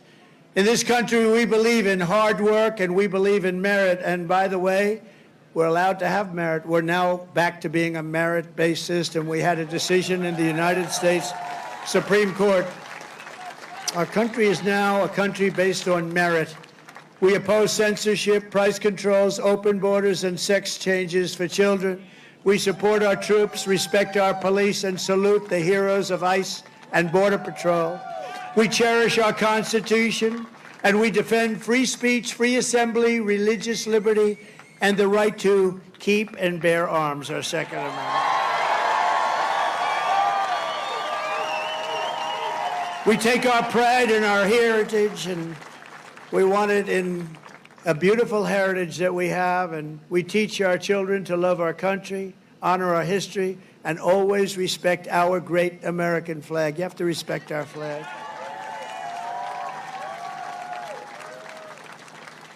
From Philadelphia to Phoenix, from Gettysburg to the Golden Gate Bridge, and from factories of Detroit to the fairgrounds of Des Moines, we stand on the shoulders of heroes and legends who crossed the oceans, blazed the trails, tamed the wilderness, settled the continent, raised up those beautiful skyscrapers, and stood tall and defiant in the face of tyranny and death.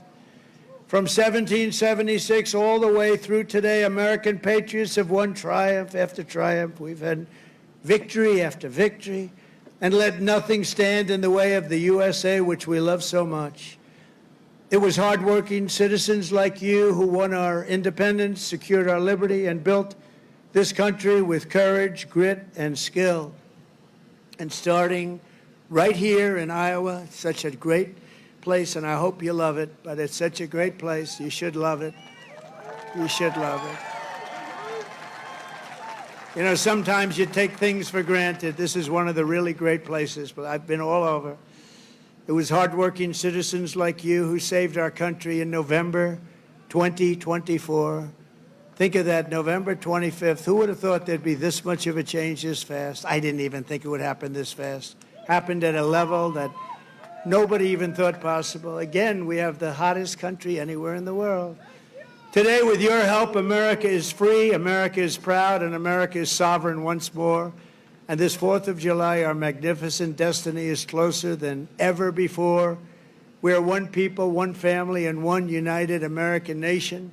We will never give in. We will never give up. We will never back down. And we will never, ever, ever surrender.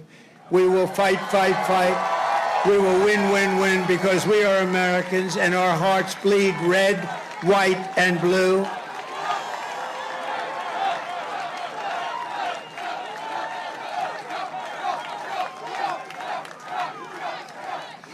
And together, as we look forward to the 250th year of American independence, we will make America powerful again. We will make America wealthy again. We will make America healthy again. We will make America strong again. We will make America proud again. We will make America safe again. And we will make America great again. Thank you, Iowa. Thank you. Thank you very much. Thank you, Iowa.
That there's President Trump. Now, we kind of got screwed on Rumble. That happened, so now I know better. I wrote customer service and all kinds of stuff. We could not stop the raid from happening over on Rumble. We should just reset the live, I guess. Either way, we did get to cover just about all of President Trump's speech. He was 15 minutes early, and out of the last 4 years we've been covering President Trump, he has never been early. He got me. But either way, it's always good to cover President Trump at a Trump rally. We do have a hooligan that is there. At least one hooligan is there in the crowd. You know President Trump is cooking. You know he's cooking. It's got to be hot out there. I saw hooligans mentioning that in the chat. We're going to hang out till President Trump is no longer visible, making sure that he is okay. Drop a 1 in the chat if you hooligans want to do the Pledge of Allegiance again before we wrap things up. I'm going to drop this Linktree link in the chat once again where all of my links are listed. Go join Discord. Go join jeffmaclive.com. If you'd like to make donations or join membership programs, you can do that as well. Just check out the Linktree. Of course, we will be live again tomorrow, 3 p.m. Eastern Time, for the very next Coffee with Hooligans. All right, there's a Linktree link. Go do the thing.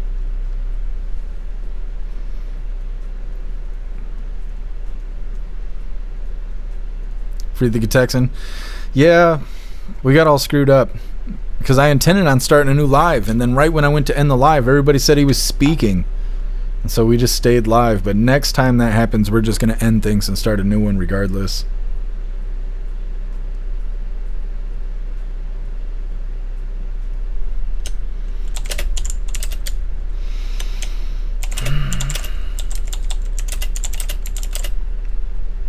Alright, President Trump made it safely off stage. Let's see, are we doing the pledge?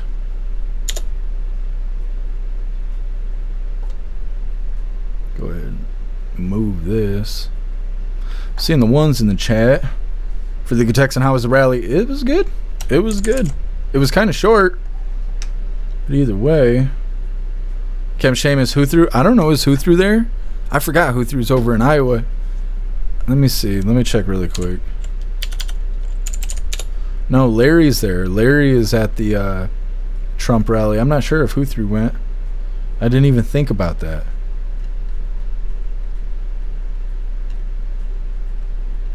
Where am I at? Oh, there we go.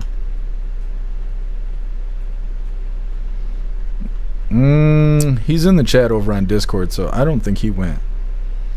Because otherwise, I don't think his phone would work. Most people's phones do not work while they're at these Trump rallies.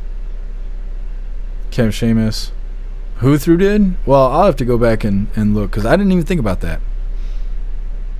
All right, it is that time once again, hooligans. Please join me for the Pledge of Allegiance. I pledge allegiance to the flag of the United States of America and to the republic for which it stands, one nation, under God, indivisible, with liberty and justice for all. All right, we did the thing. We're going to get these beats rolling. Like I said, we are going to be live again tomorrow, 3 p.m. Eastern time for the very next Coffee with Hooligans. Utilize the Linktree link. Go check all the things. Go click all the buttons. Do the thing. Either way, go enjoy the rest of your day, you hooligans. I appreciate all of you guys being here for the Trump rally, even though we had a technical issue over on Rumble at the end there. And I appreciate all of you guys helping me cover the news and making the news suck a little less. Go out there, enjoy your day, get some good food. I'm going to try and do the same. But like I said, make your way back to us tomorrow, 3 p.m. Eastern time for the very next Coffee with Hooligans. Huge shout out to everyone that made donations, joined the membership programs, or purchased any merch. I really appreciate all of you hooligans. And I wouldn't be able to do any of this if it wasn't for you. So thank you so much for all your support, and I'll see you on the next live. Until then, stand tall, shine bright, and that's a wrap.